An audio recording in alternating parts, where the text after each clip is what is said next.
Lin Mo stepped forward for awakening. At the vice principal's deep voice, the once noisy plaza fell silent in an instant. As a genius whose mental power test results had claimed first place across the entire city for 3 consecutive years, Lin Mo's name resounded among this batch of students.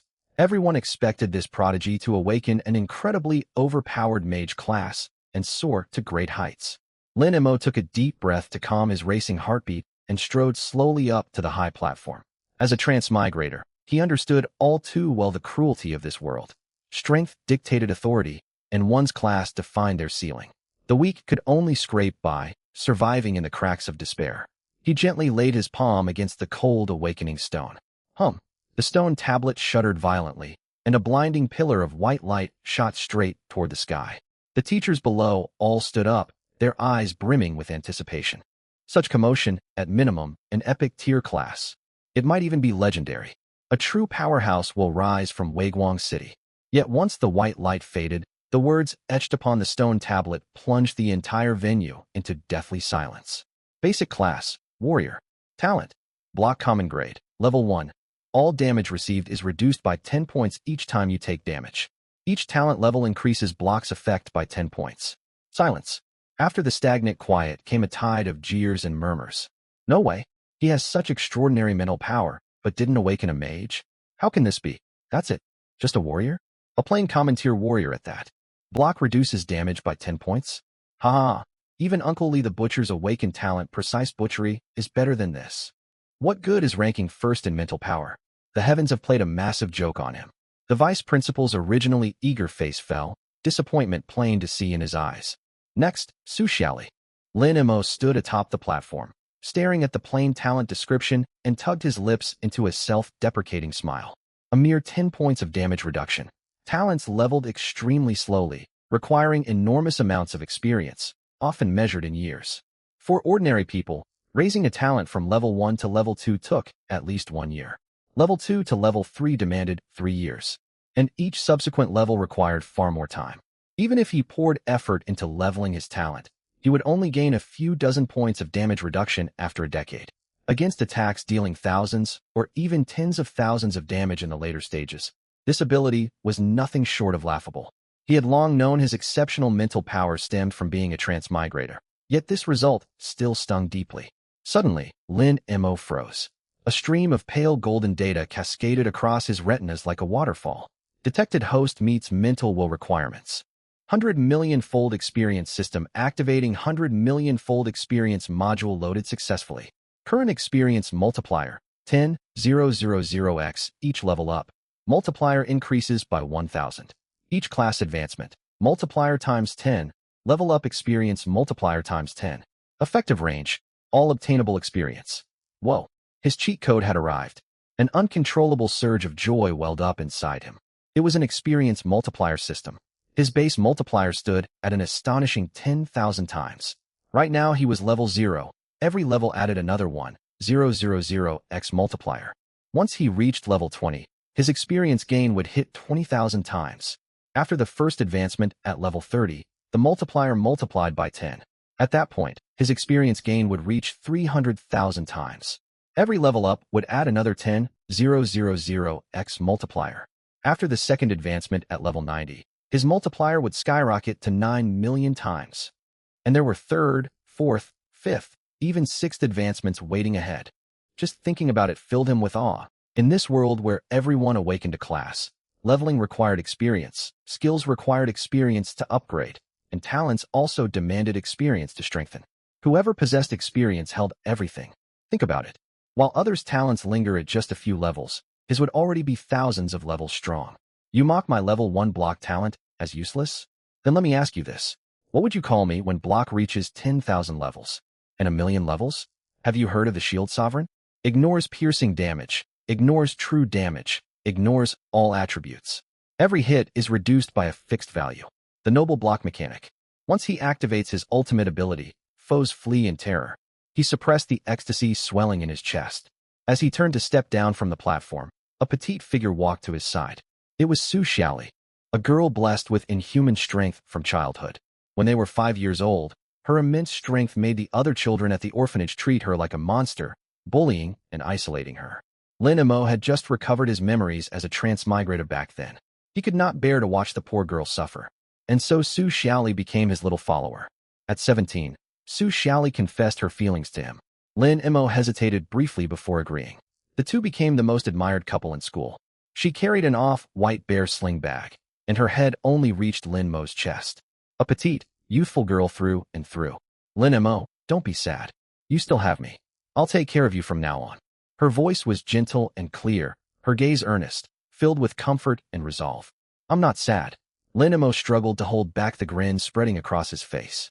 He patted her shoulder gently and walked back to the waiting area. Only after watching Lin Mo depart, seemingly dejected, did Su Xiaoli take a deep breath and press her fair palm against the stone tablet. Boom! A scarlet pillar of light tore toward the heavens.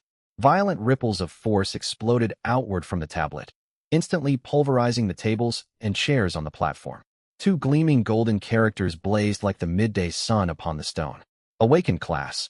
Overlord King Tier class talent mythic, unique. 1. Mountain Sea Might. Strength growth rises with your level. Each level grants an additional 50 strength growth. At talent level 1, every talent level doubles strength growth. 2. Power Overwhelm. In combat, for every 100 points your strength exceeds an enemy's, damage taken from that enemy falls by 2. When your strength surpasses a target's by 5,000 points, all your attacks against them land guaranteed hits, and all damage you deal becomes true damage. 3. Unlock upon talent level up 4. Unlock upon talent level up 5. Unlock upon talent level up. The sound of the entire crowd drawing a collective breath echoed clearly. Even the city lord in the viewing stand was so shocked he knocked over his teacup, shouting out loud, Mythic Tier. It's the fabled mythic rank talent. Mountain Sea Might, Power Overwhelm. This is no ordinary class bearer. She is a walking weapon of destruction. At this moment, every gaze locked onto the petite young girl. She was heaven's chosen, humanity's hope, destined to stand atop the apex of power as a war goddess. Su Xiaoli paid no heed to the cheers of the crowd. She did not even glance at her exalted mythic class profession. She turned, trotted down the steps, and threw her arms around Lin Mo's arm to share her joy amid countless stunned stares. Lin Mo, wasn't I amazing? She tilted her head upward, lips pressed lightly together, barely holding back a wide smile. The jeers from the surrounding crowd turned thick with envy. Good grief, what incredible luck does this guy have? A real-life story. My childhood sweetheart turns out to be an unmatched powerhouse. 50 extra points of strength growth per level, and it doubles on advancement. Can you believe it? I'm terrified. I'll never dare speak loudly to Lin Mo ever again. Just then, Zhao Tai, monitor of the elite class, standing not far from Lin Mo, let out a cold snort. Before awakening, Lin Mo had reigned supreme over the school, and Zhao Tai had long harbored resentment toward him. Now he had awakened the rare Tier Thunder Swordsman, finally thinking he could overshadow Lin Mo. Yet Lin Mo's girlfriend being a mythic talent made all his hopes meaningless. Unable to accept this reversal, he spoke sourly. If I were a plain common tier warrior, I want to find a crack in the ground to hide in right now. Zhao Tai's words carried an obvious insinuation. Only true strong people deserve to stand beside other strong people. A talentless common warrior has nothing to offer someone with a mythic rank talent. Relying on your partner to gain standing? That's no way to live. His words triggered a wave of laughter. In past years, the students of the elite class had been outshone in every way by Lin Mo, a student from the commoner class. The principal had even labeled them the worst elite class in history. They had accumulated endless resentment toward Lin Mo. Now was their chance to vent it freely. Before Zhao Tai could finish speaking, a figure blurred past. Bang! A dull crash. Zhao Tai, who had stood tall and arrogant only a moment before, flew backward like a kite with a broken string. His body arced through the air before slamming heavily into the distant perimeter wall, embedding him within it. Cracks spiderwebbed across the stone, and dust billowed upward. Su Xiaoli, who had looked soft and innocent moments earlier, now stood where Zhao Tai had been. The innocence in her eyes vanished, replaced by a chilling ferocity. If anyone dares speak another word, I will crush their throat. Her voice remained soft, yet it sent shivers down every spine in the plaza. The laughter from the elite class died instantly. A pin drop could be heard across the venue. Everyone suddenly remembered that the girl beside Lin Mo would soon be recruited and intensively trained by the Alliance.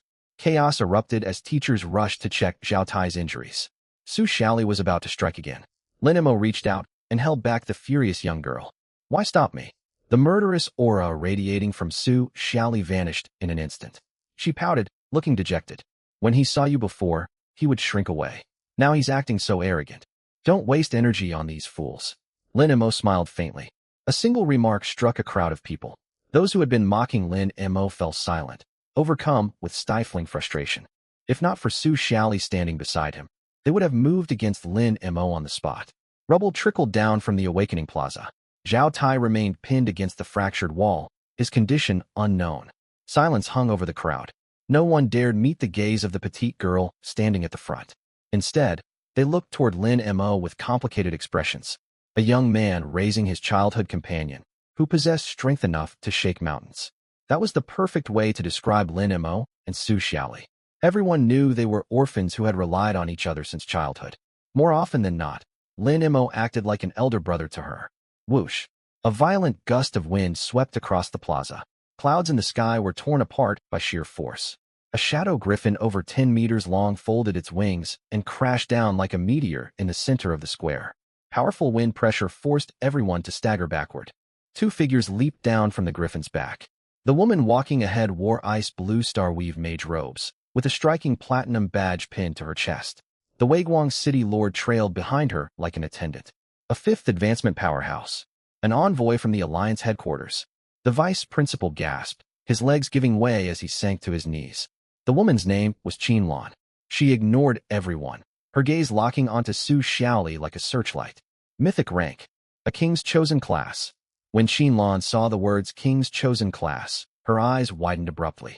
Seal off the entire plaza. I am Qinlan, Special Commissioner of Alliance Headquarters. Su Xiaoli. Headquarters has activated the highest level protection directive for you. Come with me now. The students around gasped. Headquarters. Highest level protection. This meant starting today, Su Xiaoli would leave the commoner ranks far behind, ascending straight into the tiny group standing at humanity's peak. Here comes the drama. Several boys from the elite class exchanged glances, glints of schadenfreude in their eyes. They knew this trope well. Countless novels depicted this exact scene. Everyone understood that once she left with the Alliance, Su Xiaoli and Lin Mo would belong to entirely separate worlds. One was destined to shine like a star, the other trapped in the mire as a useless nobody. The higher powers would never allow a worthless person to hold back a mythic rank prodigy's progress. The next act would undoubtedly be the classic separation of lovers. Su Xiaoli did not move. She stepped back half a pace, hiding half her body behind Lin Mo, clutching the hem of his clothes tightly. I'm not going. Su Xiaoli lifted her chin, her gaze firm. I want to stay with Lin Mo. Wherever he goes, I go. Qinlan's brows furrowed. She shifted her gaze, looking directly at Lin Mo for the first time. Lin Mo, ordinary warrior, talent. Block reduces damage by 10 points each level. Surprise flashed across Qinlan's face, and her eyes widened. He is your boyfriend? The atmosphere in the plaza turned icy cold. It's over. This guy is in trouble.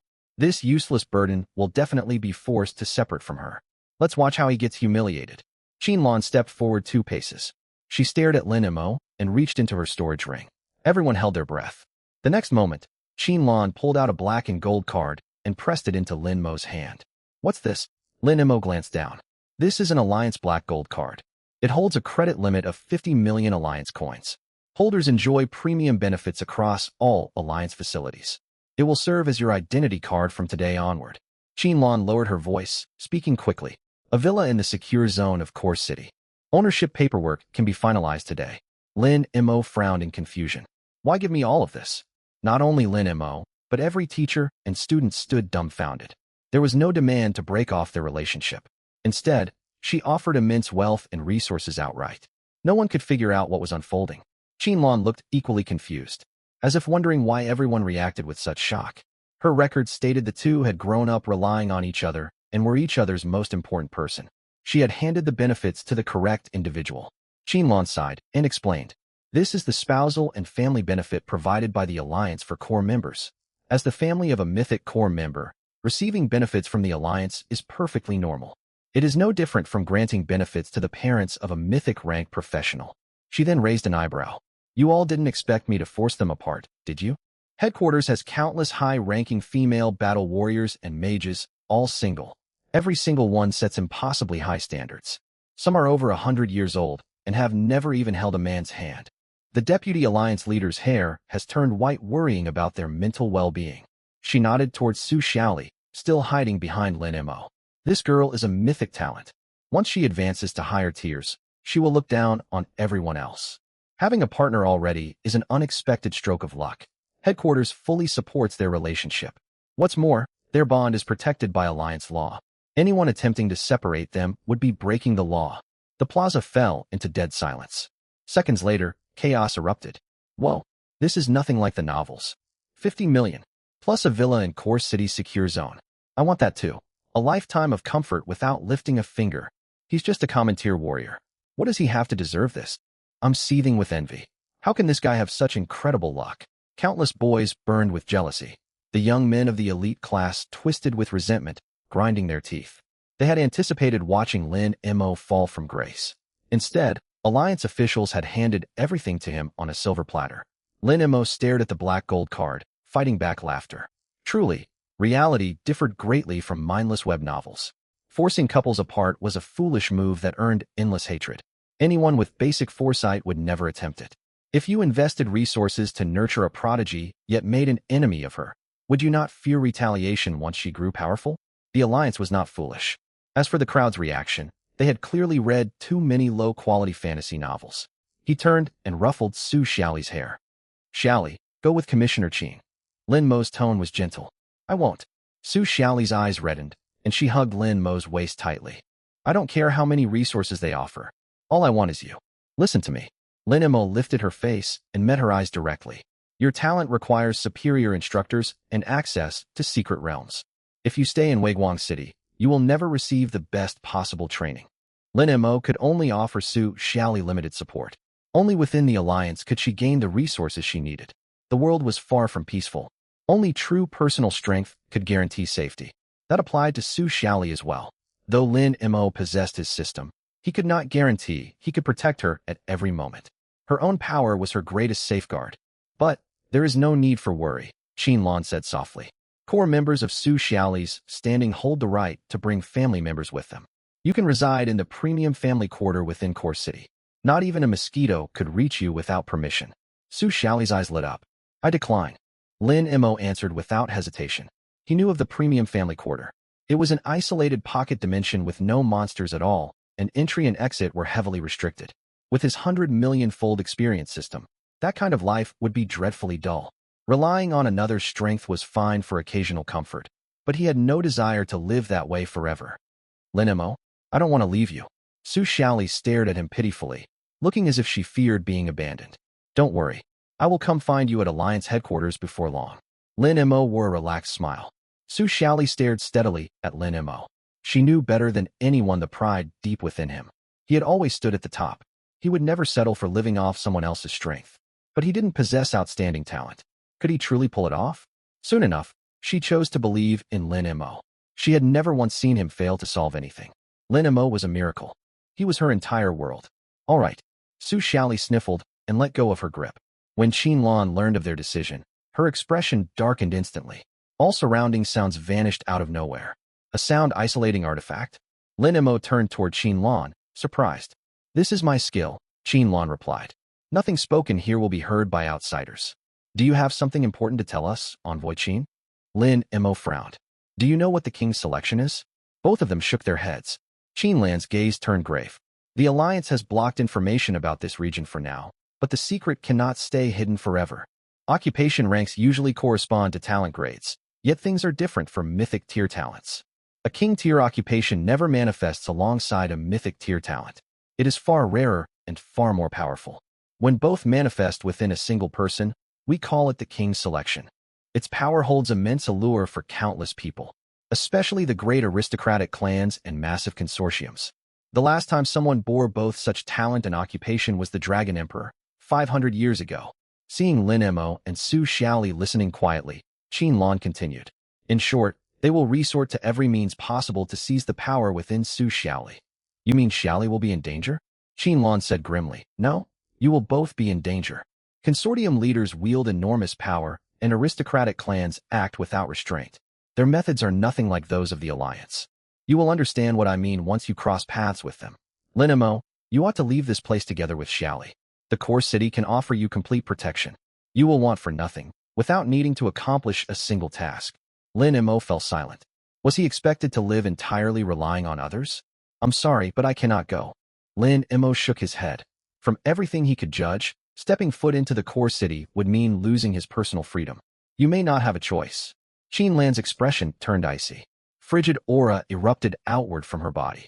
The magical tide of a fifth-rank mage pressed down like an invisible mountain upon the stone slabs of the awakening square. Crack! The air thickened, as though they had plunged into deep ocean waters. It was absolute suppression of strength, a one-sided display of dominance by a high-rank professional over those of lower rank. This is not a negotiation. Qin Lan's ice-blue mage robe fluttered without wind, her voice cold as frost. If you stay here, you will only become Su Xiaoli's weakness. Coming with me is your only chance to survive. She raised her hand, pale blue binding runes flickering at her fingertips. It was clear she intended to capture him by force should Lin Mo refuse again. Don't you dare lay a hand on him. Su Xiaoli spread her arms, standing firmly in front of Lin Mo like a protective young tiger. A dim golden light had surfaced within her eyes. Her surging power sent spiderweb cracks spreading across the ground beneath her feet. Xiaoli, do you realize what you are doing? Qin Lan knitted her brows, a flicker of shock crossing her face. I only know you are trying to harm Lin Mo. Su Xiaoli stared unblinkingly at Qin Lan, her fists clenched tight until her knuckles whitened. I care nothing for clans or the alliance. Worst comes to worst, we can become drifters out in the wilds. At those words, Qin Lan's breath hitched. She drew a deep breath, crushed the binding runes at her fingertips, and forced her anger under control. Su Xiaoli, don't let your emotions cloud your judgment. Qin Lan's tone softened slightly. You cannot fathom how cruel the outside world is. Aristocratic clans view human lives as worthless, and they will employ every conceivable tactic against you too. He does not need to protect me. I will protect him. Su Xiaoli refused to budge an inch. You cannot even keep yourself safe. How can you protect him? Qin Lan's gaze moved past Su Xiaoli's shoulders to lock onto Lin Mo. Lin Mo, if you are a man, step forward and face reality. Letting the two of you walk straight into mortal peril out of foolish pride is not the conduct of a man. Su Xiaoli was about to speak, but Lin Mo cut her off. He gently patted her shoulder, resting his palm over her tightly clenched fist. It's fine. Let me talk to Envoy Qin. Lin Mo pulled Su Xiaoli behind him and stepped forward to face Qin Lan directly. Envoy Qin. Lin Mo's tone remained calm, as if he had not been the one weighed down by the pressure of a fifth-rank powerhouse moments earlier. Article 32 of the Alliance Code states that even the highest protection orders must respect the will of the individual. That rule only wavers if the target is confirmed incapable of independent judgment. I am a mentally competent adult citizen. Forcibly taking me away violates the law, does it not? Qin Lan let out a cold laugh. Extraordinary times call for extraordinary measures. When matters of this magnitude are at stake, the law can be set aside. The weak must understand their place. As Su Xiaoli's emotional anchor, you ought not to make such reckless decisions. Then what if I can prove I am not weak? A calm smile tugged at the corner of Lin Mo's mouth. Qin Lan looked at him as if he had just said something absurd. Prove it. With what? She dropped all pretenses and spoke with open scorn. Your pitiful basic growth potential? Or your block talent that will take ages to grant you a few extra points of damage resistance? Tomorrow marks Glimmer City's annual siege hunt. Lin Mo ignored her taunts and brought up a different subject. Qin Lan froze. The siege hunt was a large-scale monster purge held by Glimmer City to thin the growing hordes of low-rank monsters in the buffer zone. It also served as the first real combat assessment for all newly awakened senior students. Even with high-rank professionals standing guard, the casualty rate remained high every year. The siege hunt. Qin Lan narrowed her eyes and studied the young man before her again. You plan to participate? Not only participate. Lin Mo's voice was clear and steady. If I hunt monsters independently during this hunt and claim first place, earning admission to Tianfu University in the core city, will the Alliance drop the mandatory protection order and grant me freedom of movement, Envoy? First place. Qin Lan could not hold back her laughter. At least 100,000 participants from Glimmer City will join this assessment. You won't even crack the top 1,000, let alone claim first. If you truly take first place and earn entry to Tianfu University on your own merit, I will grant you whatever you ask for, not just freedom of movement. But I suggest you abandon this delusion. I will only ask once. Do you accept this wager? Lin Mo did not back down. Qin Lan fell silent for a moment. Forcing the pair to leave would breed immense resentment, conflicting with the Alliance's goal of nurturing a mythic tier genius. If he insisted on seeking his own ruin, she could afford to wait a few days. Let the boy taste hardship out in the wilds, witness real bloodshed, and he would realize how naive his thoughts were. Once the monster's claws shattered his overconfidence, she would step in to save him. With his pride broken, he would obediently head to the core city to live under protection. Very well, I accept. A sharp glint flashed in Qinlan's eyes. If you can secure a top 10 ranking solely through your own strength, without aid from anyone, during the siege hunt, I will personally revoke the restrictions on your freedom. Furthermore, you may make one additional request of me, whatever it may be. But if you lose, Qinlan paused, you will go quietly to the protected zone in the core city and take on supporting duties for Xiaoli from then on. It's a deal. Lin Mo smiled, agreeing without hesitation. Screech. A piercing cry cut through the sky. Winds roared once more as a 15-meter wingspan blue-scaled wyvern tore through the clouds and crashed onto the edge of the square. Its massive talons carved deep grooves into the stone pavement, sending stone fragments flying. A middle-aged man clad in silver leather armor leaped down from the wyvern's back. He wore a platinum badge on his chest, marked with crossed twin swords. His hawk-like gaze swept across the crowd before settling on Qinlan, and he strode forward quickly. Team Leader Qin, my communicator picked up your emergency coordinate signal. Has something gone wrong? The man's voice was deep and rough, carrying the scent of one who walked constantly on the brink of death. Qinlan wasted no words and pointed straight at Su Xiaoli, her tone unprecedentedly heavy. Chen Rue, lead your team personally. Activate S-rank escort protocols immediately and transport her back to headquarters. Chen Rue's pupils shrank sharply. He suppressed his shock and offered a formal Alliance military salute. Understood. I will arrange the highest-grade airship at once. I have to go now. It was the first time she had been separated from Lin Mo since childhood. The young girl's eyes reddened, tears welling up. Yet she stubbornly refused to let them fall. Xiaoli. Lin Mo spoke softly. Go ahead. I will join you soon. He would go to the core city eventually, but never as someone confined within a sheltered domain. A flicker of undisguised disdain crossed Qinlan's eyes. At least the boy possessed some self-awareness. Promise me. Come find me quickly. Take her away. Qinlan waved her hand. Su Xiaoli kept glancing back as she followed Chen Rue onto the wyvern. With powerful beats of its wings, the wyvern soared upward and soon shrank to a speck on the horizon. Only once Su Xiaoli's aura faded completely did Qinlan turn around and dismiss the sound barrier. Her gaze swept over the students and teachers still whispering among themselves. City Lord. Qinlan barked. The Lord of Glimmer City hurried over, sweating profusely as if answering a royal command. What are your orders, envoy? Seal all information. Everyone present must sign the highest-tier Alliance non-disclosure agreement. Anyone who leaks even a single word regarding Su Xiaoli's occupation will be charged with treason. Yes. Immediately, wiping sweat from his brow, the city lord ordered the city garrison to clear the square at once. Qinlan then turned back to Lin Mo. She pointed into the air, and a magic shimmering teleport scroll materialized in her grasp. Let us depart. Our wager begins now. Her voice remained icy. I will personally escort you to the hunt camp. Remember this. If you fail, you will accept the role you are meant to fill. Light flashed, and both figures vanished from the square. 30 kilometers outside Glimmer City lay Blackspire Hunt Camp.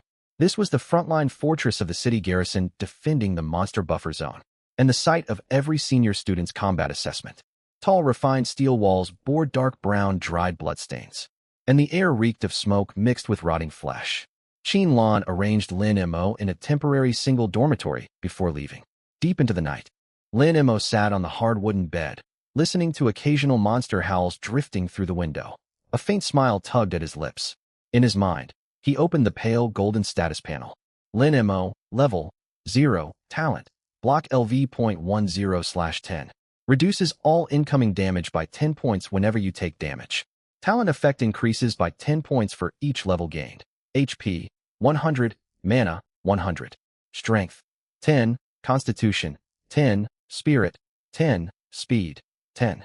Current Experience Multiplier, 10,000x. Multiplier increases by 1,000 for every level gained.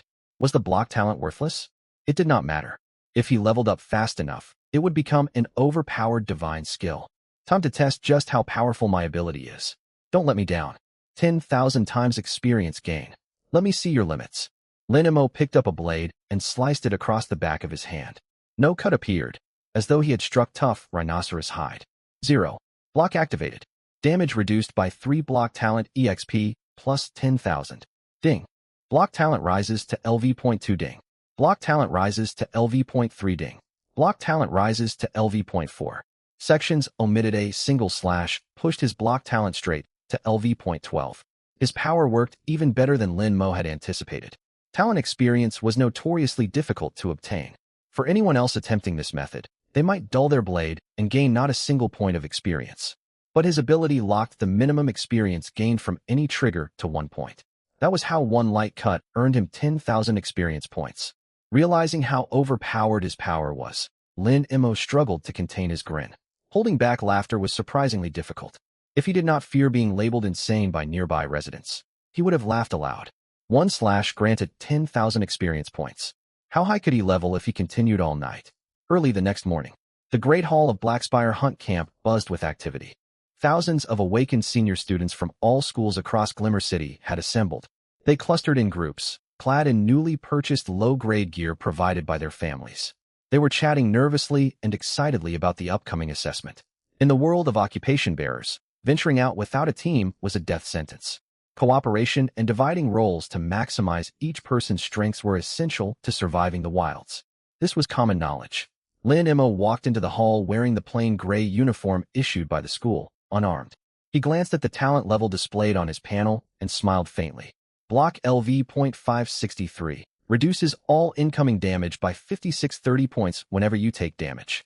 Talent effect increases by 10 points for each level gained. This was the fruit of his entire night's efforts. Every stat had been earned through his hard work. He deserved every bit of it. The chatter filling the hall fell silent for a heartbeat. Though everyone present had signed non-disclosure agreements regarding the events at the square the previous day, word had spread among the student body. Lin Mo had awakened as a common warrior with mediocre potential, and Su Xiaoli had been taken away by important figures. The brief silence broke into suppressed snickers and murmurs. Look, that's the guy who ranked first in mental power 3 years running. I heard he awakened as a common warrior. It really is him. Is he planning to join the siege hunt? How tragic. No one is willing to team up with him. Suddenly, the crowd parted to clear a path. At the end of the aisle stood a young man with a bandage wrapped around his forehead, his face still pale. He blocked Lin Mo's way. It was Zhao Tai, top student of the elite class, the one Su Xiaoli had slammed into the wall the previous day. High-ranked priests had healed his wounds, saving his life, yet hatred lingered thick in his eyes. He possessed the rare occupation, Thunder Swordsman.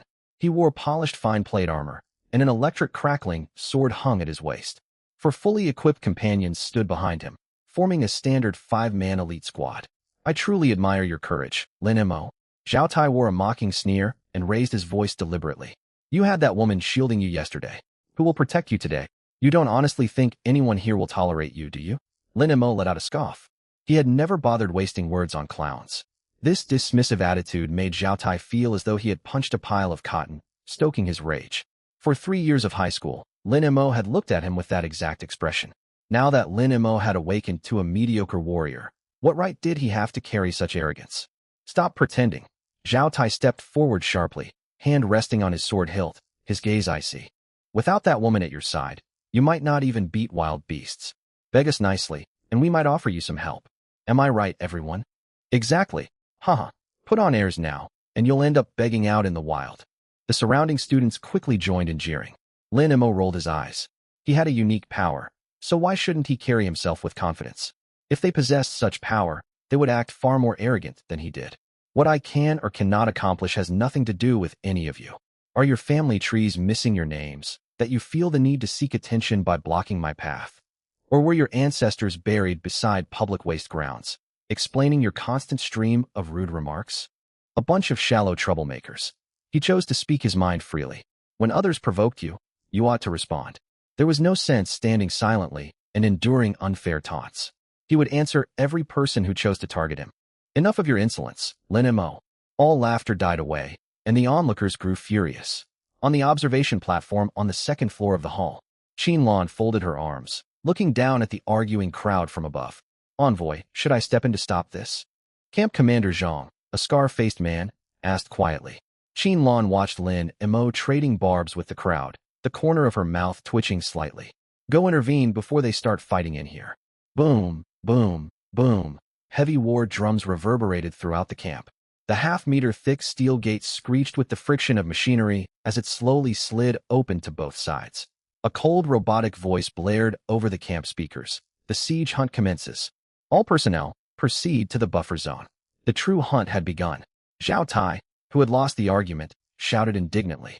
Winning with nothing but glib words doesn't make you a hero. Let's settle this fairly on the hunting grounds. Yeah, fight it out on the hunting grounds. Several of his lackeys echoed in unison. Lin Mo was utterly speechless. What a bunch of idiots. He picked up an iron sword issued by the camp, picked a direction, and set off alone. As he walked, he slung the sword over his shoulder and dragged it back and forth against his neck. Block talent EXP plus 10,000 block talent EXP plus 10,000. The floating EXP notifications kept popping up, yet Lin Mo paid them no mind, long since accustomed to the sight. The reason he dragged the sword against his neck was simple. It was a comfortable way to walk, unobstructed and perfect for farming experience. High above, Lan rode a griffin, trailing him from afar. An hour passed. The scenery before Lin Mo's eyes shifted. The bluestone paths underfoot vanished entirely. They were replaced by cracked, black and scorched earth. A faint stench of rot hung in the air. Withered yellow vegetation twisted its gnarled branches upward toward the murky gray sky. A rusted iron sign stood ahead. Unregulated zone. Habitat of level 1 to 5 monsters. Danger level, low. Lin Mo halted and lifted the iron sword he had been dragging against his neck. He shook out his aching arms and glanced at the translucent status panel hovering in his vision. Block level 591. All incoming damage is reduced by 59 10 points upon taking damage. Higher levels demand more EXP. I only gained nearly 28 levels in an hour. I need to boost my efficiency. Lin Mo stretched his limbs and swept his gaze across the rolling barren hills ahead. Beyond the buffer zone, wild monsters could appear at any moment. If he killed just one, his level would skyrocket instantly. His experience multiplier would surge at an astonishing rate as well. Meanwhile, far up in the sky, Lan sat atop a shadow griffin, icy winds whipping her ice-blue mage robe. She held a high magnification tactical binoculars, its lens locking firmly onto Lin Mo's movements. Captain, Su Xiaoli has arrived safely at Tianfu Base in Core City. Chen Rui's hoarse voice crackled through her communicator. Understood. Tell her I'm watching over Lin Mo personally. He's in no danger. You're truly foresight, Captain. How did you know Su Xiaoli keeps asking about Lin Mo? Lan replied flatly. Because I'm not oblivious. My bad. I spoke without thinking. Ever since leaving camp, he's been clutching that shoddy-issued iron sword, dragging it back and forth against his neck this entire time. Lan could not help but complain. 1 full hour, and he hasn't even scraped his skin. Silence stretched for 5 long seconds on the other end of the line. Is he farming talent experience? Chen Rui asked in a baffled tone. How much experience could he possibly gain this way? Lan set down the binoculars and scoffed. Would he earn even a single talent point grinding like this for an entire month? Captain, when do you plan to bring him back? That girl is hard to calm down. She needs to see Lin Mo alive with her own eyes. What's the rush? Lan stared down at the slender figure below. Let him learn a tough lesson. Then he'll abandon this reckless habit of dancing on the edge of death. A logistics post is a stable path. Plenty of people would leap at that opportunity. All right, just be careful not to let him get grievously injured. The communication cut off. Lan raised the binoculars once more. In her view, Lin Mo had crossed the iron sign. Rustle, the waist-high dry grass on his right shook violently. Lin Mo froze and turned his head. A low growl rumbled from deep within the brush. Then a wolf over 1.5 meters long stepped out. Its body covered in coarse black fur. Its eyes glowed crimson, and fetid saliva dripped from its jaws. Corrupted wasteland wolf, level 3 strength, 45 constitution, 20 agility, 20 spirit, 5 HP, 200 200s. It had set its sights on Lin Mo. By its instinct, this human possessed weaker power. Though small, he would suffice as a meal. Lin Mo did not retreat. He did not even adjust his grip on the sword. Come on. Lin Mo crooked a finger at the wolf. A whoop. The wasteland wolf pushed off with its hind legs. A black streak cut through the air amid a gust of putrid wind. Its fangs aimed straight for Lin Mo's throat. Up above on the griffin, Lan's expression darkened. What is that fool doing? Why not block with his sword? Why dodge nothing? Faced with a charge from a level 3 monster, A plain level 1 warrior stood stock still. This was suicide. Qinlan clutched an item, paired with a teleportation marker she had placed on Lin Mo.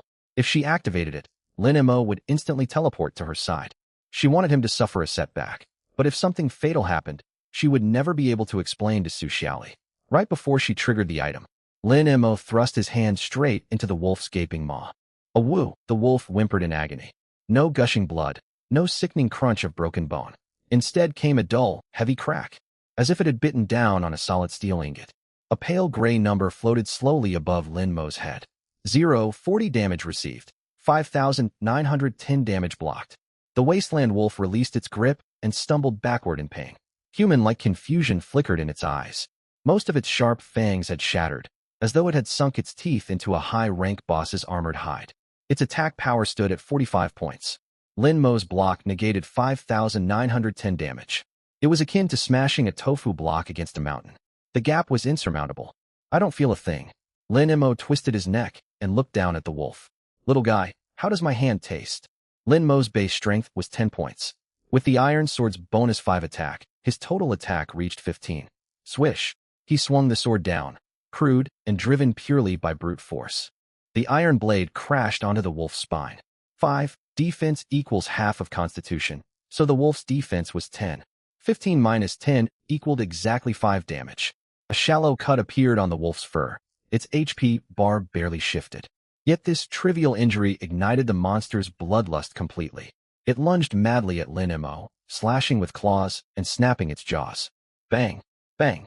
Bang! 000 strings of 0 damage values drifted over Lin Mo's head like scrolling bullet comets. He stood unmoving like an eternal reef amid a raging storm. Lin Mo swung his sword impassively. 5. It was an utterly one-sided attrition battle. The claws and fangs the wolf prided itself on could not even tear Lin Mo's clothes. Lin Mo's slow, steady strikes slowly drained its life away, a drawn-out torment. High up in the sky, Qinlan still gripped her magic item, frozen stiff. The binoculars nearly slipped from her grasp. This cannot be possible. Qinlan's eyes widened. What was she seeing? A common warrior standing still and tanking attacks from a level 3 monster without taking any damage?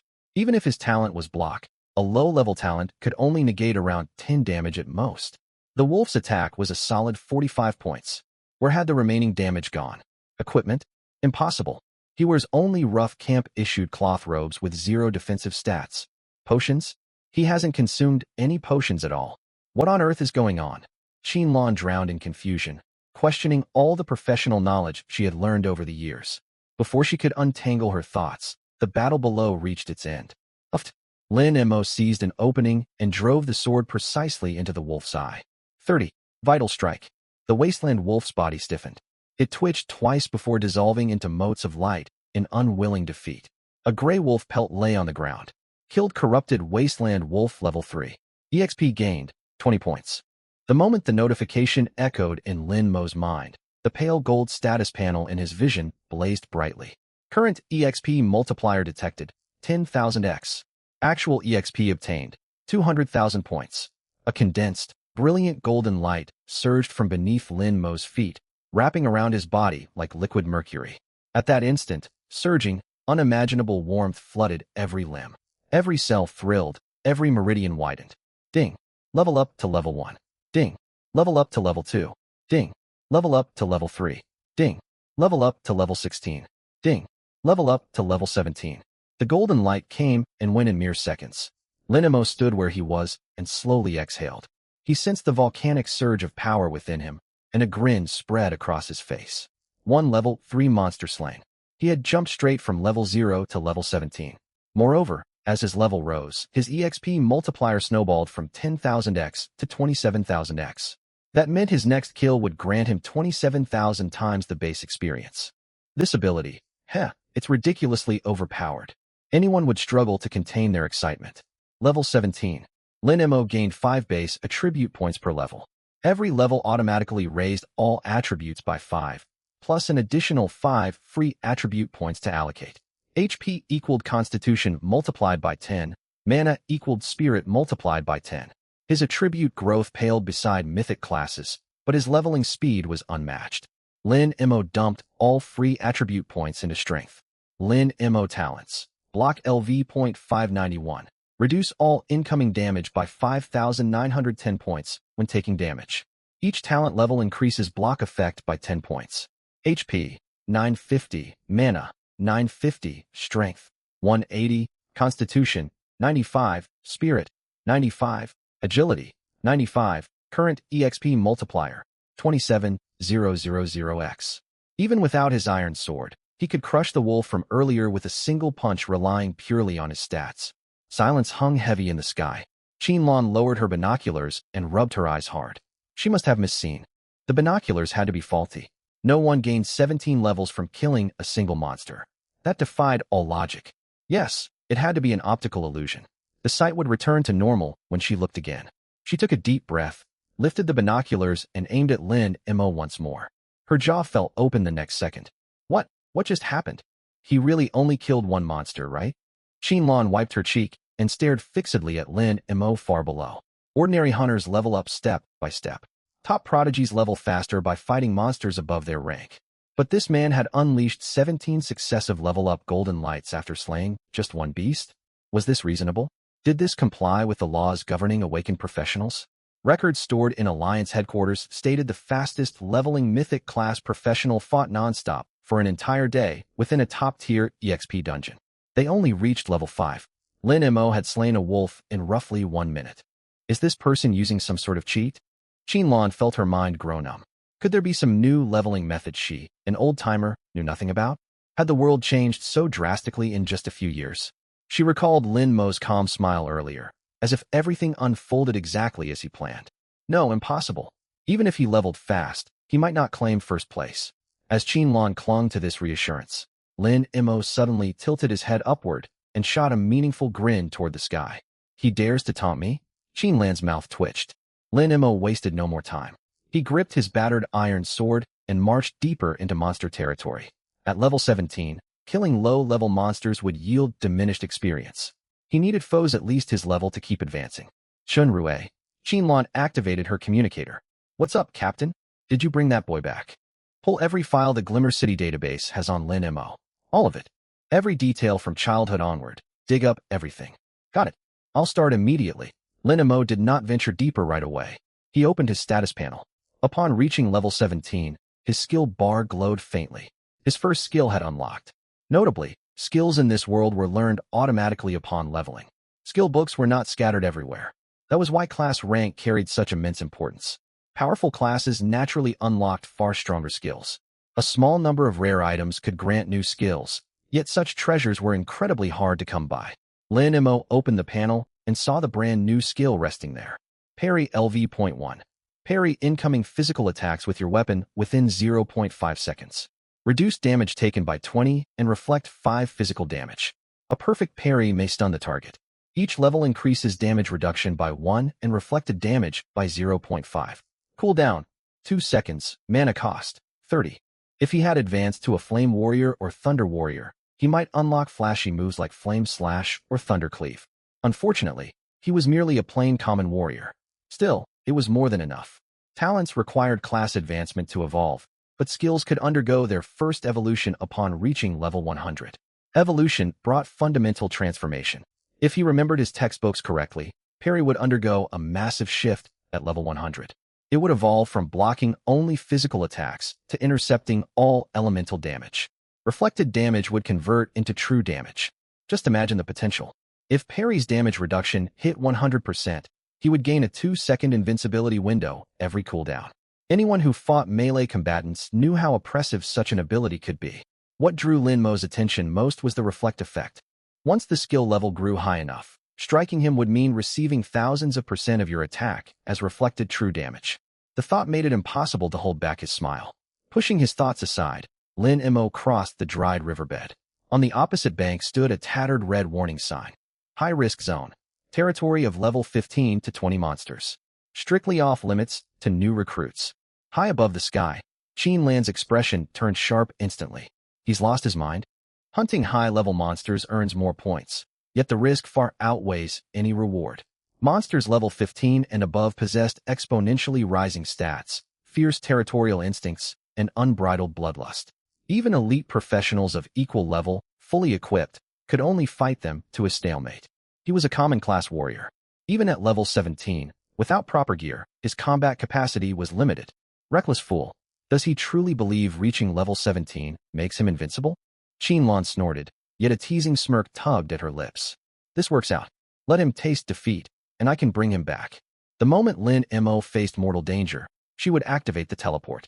She would save his life and crush his inflated arrogance in the process.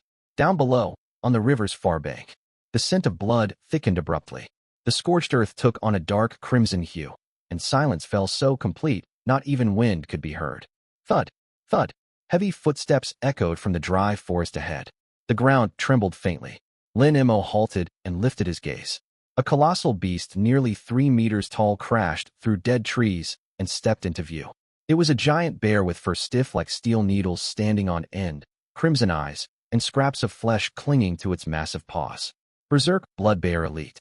Level 17, Strength 350, Constitution 200, Agility 180, Spirit 200, HP 3500/3500 Skills, Frenzied Bite, Shockwave Smash. Lin Mo scanned the stats floating in his vision and felt underwhelmed. A level 17 monster, and this is all you've got? The blood bear looked down at the human barely reaching its waist, brutality blazing in its crimson eyes. It lunged forward without warning. Boom. The bear's powerful hind legs shattered bedrock. Its enormous body charged like an out-of-control heavy armored vehicle, bearing down on Lin Mo with suffocating pressure. It moved terrifyingly fast. The 10-meter gap closed in an instant. It raised a grinding stone-sized right paw. Claws sliced the air with a shrill whistle, swinging down toward Lin Mo's head. Mid-air, Qianlong gripped her teleport rune tightly. With his level 17 HP, he can only take 3 hits at most. If he gets struck twice, I'll teleport him back immediately. The blood bear's assault was ferocious. Those lacking steady resolve might freeze up entirely from terror. Yet Lin Mare had no intention of dodging. Raging Bear Strength, 350. His block talent negated 5,910 points of all incoming damage. Even if he stood perfectly still, this bear could not break through his defenses. But that would be far too dull. Time to test out my new skill. Lin Mare drew a deep breath, tightening his grip on the iron sword, his gaze sharp as flint. Observe movements. Predict trajectories. The instant the bear's paw came within half a meter of his head, Lin Mare sank his hips. The iron sword swept upward, settling horizontally firmly before his body. Parry. Clang. A visible ring of white shockwave burst outward centered on the man and the bear, sweeping across the surroundings. Withered grass within a 10-meter radius rustled violently from the blast. Then came a crisp cracking sound. Crack. All that remained in Lin Mare's grasp was a broken sword. This level 17 elite monster was forced to stagger one step backward. Ugh, what shoddy scrap metal does the camp hand out? Lin Mare muttered in exasperation. The pale golden panel hovering in his vision flickered non-stop as his parry skill level shifted. Parry successful. Gain 1 parry experience point. Current experience multiplier, 27,000x. Actual skill experience gained, 27,000 points. 27,000 experience points. Ding. Parry elevated to level 2. Ding. Parry elevated to level 3. Ding. Parry elevated to level 4. Ding. Level increased to 15. Level 15 parry.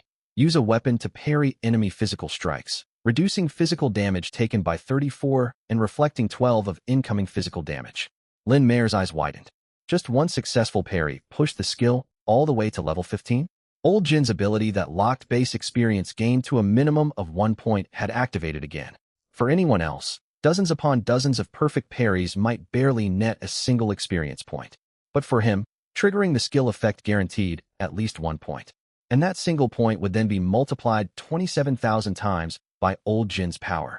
It was overwhelmingly powerful. Hard work truly never betrays you. Every drop of sweat shed in the past would return 100-fold. The raging bear recovered from the shock and roared, shaking dead leaves across the ground. The broken sword fragment clattered to the dirt.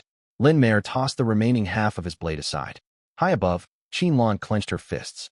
Now that he had lost his weapon, surely he would call for help. Down below, after a brief moment of stiffness, the raging bear flew into a berserk rage. This insignificant ant had dared resist it. Its eyes blazed crimson, muscles swelling beneath its fur. It unleashed its skill-frenzied maul. A cavernous maw lunged straight for him. Lin Mayer balled his fist and thrust it directly into the bear's open jaws. He was reusing the same tactic. If his broken sword made parry impossible, he would fight without relying on a weapon. From Qinlan's vantage point high in the sky, again, she gasped in disbelief. Does he intend to lose his hand? Her mind raced rapidly. Even so, a raging bear of the same level cannot kill him instantly. A mangled hand can be healed. Qinlan quickly calculated potential damage, clutching an emergency item in her palm. No matter what happened, she was confident she could pull Lin Mayer back from the brink. As long as he still drew breath, he could be saved. On the ground. Roar! The raging bear wailed in agony, spitting out shattered teeth. A faint damage number floated above Lin Mayer's head.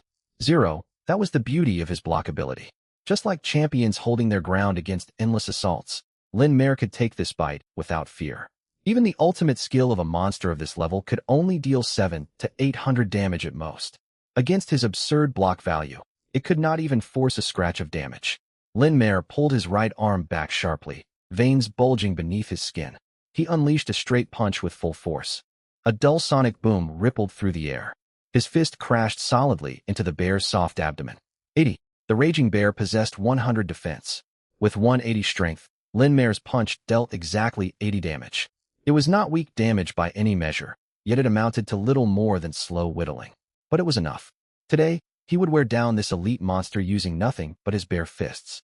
80. Another punch landed. The raging bear's head snapped backward, its massive body stumbling one step away.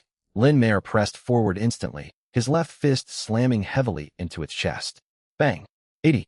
This punch is for your hideous face. Bang. 80. This punch is for your foul breath. Bang. 80. Within the silent, withered forest, only the monotonous yet unsettling thud of impacts echoed on repeat. At first, the raging bear countered ferociously, biting and charging, desperate to crush this pesky human into pulp. But every attack landing against Lin Mayer yielded that hopeless, 0 floating number. Gradually, the bear's movement slowed. Its counterattacks devolved into feeble struggles. Its roars turned to whimpers. Eventually, it abandoned resistance entirely. Its giant body curled into a ball, clutching its head as it rolled across the ground, trying to evade the relentless rain of fists. This was blatant bullying of a bear. Who exactly was the monster here? High up in the sky, atop the griffin, Qinlan sat frozen, utterly stunned. Countless possibilities raced through her mind. A high-tier shield scroll? A hidden defensive artifact? Or some unheard of mutated talent? Yet none of these explanations could make sense of the absurd scene unfolding before her eyes. A level 17 ordinary warrior, unarmed, treating an elite monster of equivalent level as a punching bag? This defies all logic. It absolutely defies logic, Qinlan muttered to herself, watching decades of accumulated knowledge as a professional adventurer crumble bit by bit. Down below, the battle neared its end. The raging bear's health bar was nearly empty. It lay weakly on the dirt, lacking even the strength to lift its eyelids. Lin Mayer stood before it, shaking his aching fists and exhaling deeply. Over 40 punches. This really takes stamina. Lin Mayer lifted his right foot and stomped down sharply onto the bear's skull. Crack. Amid the dull sound of splintering bone, one final 80 drifted upward. The giant frame twitched once, then dissolved into countless motes of light and vanished. Slain level 17 elite, bloodthirsty raging bear. Base experience earned, 2,500 points. Finally done. Lin Mayer grinned. 2 streaks of light shimmered where the bear's body had dissipated. A bear hide, and a gigantic 2-handed battle axe, deep red with faint blue luminescence wrapping its surface. Axe of the Berserker Fine/Blue Gear, level requirement. 15, strength, plus 80, special effect, sturdy. A blue drop. Lin Mayer's eyes lit up. He grabbed the battle axe, feeling its satisfying weight. Simple, brutal stats paired with the sturdy effect. He would no longer need to worry about his weapon breaking easily. Perfect timing. What excited him far more, however, was the impending experience calculation. Detected current experience multiplier, 27,000x. Actual experience gained, 67,500,000 points. 67.5 million experience points. This terrifying number surged forth as a gentle, yet overwhelming stream of data that washed through every inch of his body. A flood of notifications rolled rapidly across his vision. Ding. Level increased to 18. Ding. Level increased to 19. Ding. Level increased to 20. Lin Mayer closed his eyes, feeling the overwhelming power threatening to burst out from within him. Cells divided and restructured at a frantic pace. His bones emitted thunderous creaks, and mana surged through his meridians like a breached flood. Ding. Level increased to 25. Ding. Level increased to 28. Ding. Level increased to 30. You have reached the threshold for first-class advancement. You must complete your class transfer quest to continue leveling. All excess experience will be lost otherwise. The flood of data faded quickly. Linmare stood still and slowly opened his eyes. His plain linen tunic rippled softly. A faint jade glow flowed beneath his skin, and a palpable, intimidating pressure lingered deep within his gaze. Level 30. By slaying a single elite monster, he had skipped more than a dozen levels straight to the threshold of first-class advancement. He gripped the axe of the berserker and swung it casually through the air. Whoosh! The heavy blade cut through the wind with a sharp sonic crack. Combined with newly gained free attribute points and the axe's bonuses, his strength had now soared to an astonishing 390 points. Already level 30? Linmare glanced at the excess millions of experience points on his panel and shook his head helplessly. It all happened far too quickly, just like fleeting youth. Anyone overhearing that line might choke in rage. Ordinary people spent 3 years or longer fighting on the brink of death, and many still failed to touch the level 30 threshold. Meanwhile, he had hit this milestone in less than half a day after venturing out. The aura of a level 30 adventurer spread outward. Most surrounding monsters were below level 20. Sensing the powerful aura, they fled in every direction. Up in the sky, Qinlan sat motionless on the griffin's saddle, stunned, oblivious to saliva slipping from the corner of her mouth. Again, this can't be an illusion, it has to be an illusion. Qinlan pinched her thigh hard. The sharp pain confirmed she was wide awake. She took a shaky breath and fumbled to activate her communicator. Chunrui? Chunrui, can you hear me? Qinlan's voice was unusually urgent, almost cracking. Team lead, I read you. What's wrong? Did something happen to that young man?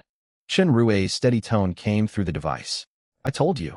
The zone for levels 1 to 5 is far too dangerous for a plain warrior like him. Bring him back quickly. I can barely hold Su Xiaoli in check. Quiet. Qinlan cut him off abruptly. She stared fixedly down at Linmare, swallowed hard, and asked hoarsely, Chunrui, answer me this. With more than a decade of frontline experience, do you think, is it possible for someone who awakened less than a day ago, a level 0 plain warrior, with no high-level allies power leveling him and no experience scrolls, to kill merely 2 monsters on his own? Qinlan paused, finding her own words absurd even as she spoke. And jumped straight to level 30? Silence stretched heavy on the other end of the communication channel. After a full 10 seconds, Chunrui's faintly mocking voice came through. Team lead, have you been exposed to too much wind up there and lost your senses? Level 30, within a single day? Even if Su Xiaoli, bearer of a mythic class, went solo hunting, she would struggle to hit level 10 in one day. I'll write my name backward if she manages it. Level 30? Completely impossible. Unless the world collapses and the system glitches. Chunrui declared firmly. What if I saw it with my own eyes? Qinlan's voice drifted quietly. Then your eyes are tricking you, team lead. I suggest you visit Priest Shi at headquarters for a checkup. I'll book the appointment for you. Chunrui retorted bluntly. Qinlan silently terminated the communication. She looked down at Linmare, who was examining his system panel, and let out a bitter laugh. Yes, it was impossible. If she had not witnessed it firsthand, no one would believe such a defiantly unnatural being existed. What secrets is this young man hiding? Qinlan's perspective shifted entirely. Her initial dismissal and disdain melted away into overwhelming shock and intense curiosity. A block talent capable of ignoring elite monster attacks. A horrifying leveling speed that sent him straight to level 30 in an instant. No ordinary plain warrior could possess such abilities. As Qinlan sank into her thoughts, Linmare suddenly lifted his head and looked toward the griffin high above. A faint smirk tugged at his lips as he raised the axe of the berserker and waved it toward the sky. That's the second time you've provoked me. Qinlan's expression darkened. Outside Black Peak Camp, within the level 1 to 5 monster buffer zone, by the edge of a fetid mire, tension hung thick in the air. Zhao Tai stared intently at the gasping level 3 corrupted wild wolf 5 meters ahead. The bandage wrapped around his forehead was soaked with sweat, and his sword-wielding knuckles whitened from tension. Wang Meng, hold the front. Don't let it pounce. Zhao Tai gritted his teeth and roared, stepping half a pace backward. Li Yuan, cast your shield on me. Chen Song, ready your fireball to block its movement. This was their third battle since entering the buffer zone, and by far the most dangerous. A level 3 corrupted wild wolf. Before this, the 5 of them had worked as a team to slowly wear down 2 level 1 rot rats. But facing this highly agile, ferocious wolf, their party had nearly broken apart. Roar! The wild wolf pushed off with its hind legs, charging forward carrying a wave of stinking wind toward Wang Meng, the shield bearer at the front. Wang Meng paled, bracing his half-plate shield firmly. His feet carved 2 deep grooves through the muddy ground. Hold on, Wang Meng. We cannot give up. For our future. Boom. A heavy collision echoed. Wang Meng let out a muffled groan, blood trickling from the corner of his mouth. And at 22, floated above his head. His health bar dropped sharply, and the shield warped severely from the impact. It stunned. Chen Tsung, fire. Zhao Tai's eyes lit up, catching this fleeting opening. A human-sized fireball streaked forward and slammed into the wolf's back. Boom. Flames burst outward. The wild wolf howled in agony, a large patch of fur charred black, and its movements visibly slowed. Now was the chance. Magma surged through the meridians of his rare class, Thunder Swordsman. Crackling blue lightning wrapped around his refined longsword. Zhao Tai shouted at the top of his lungs. A level 3 monster means nothing to us. We are no pushovers. Take this, our combined strike. Thunder lunge. He pushed off his legs, launching forward like an arrow loosed from a bow. The sword slid precisely through the wound torn open by the fireball, stabbing deep into the wolf's spine. Sizzle. Lightning crackled everywhere. The stench of burning fur mixed with blood hung thick in the air. 45. Weak point critical hit. The wild wolf's massive frame convulsed violently. The crimson light faded from its eyes, and it crashed to the ground, dissolving into scattered motes of light. A tattered wolf hide remained on the dirt. We did it. The 5 erupted with joy, then gasped for breath, collapsing onto the ground from exhaustion.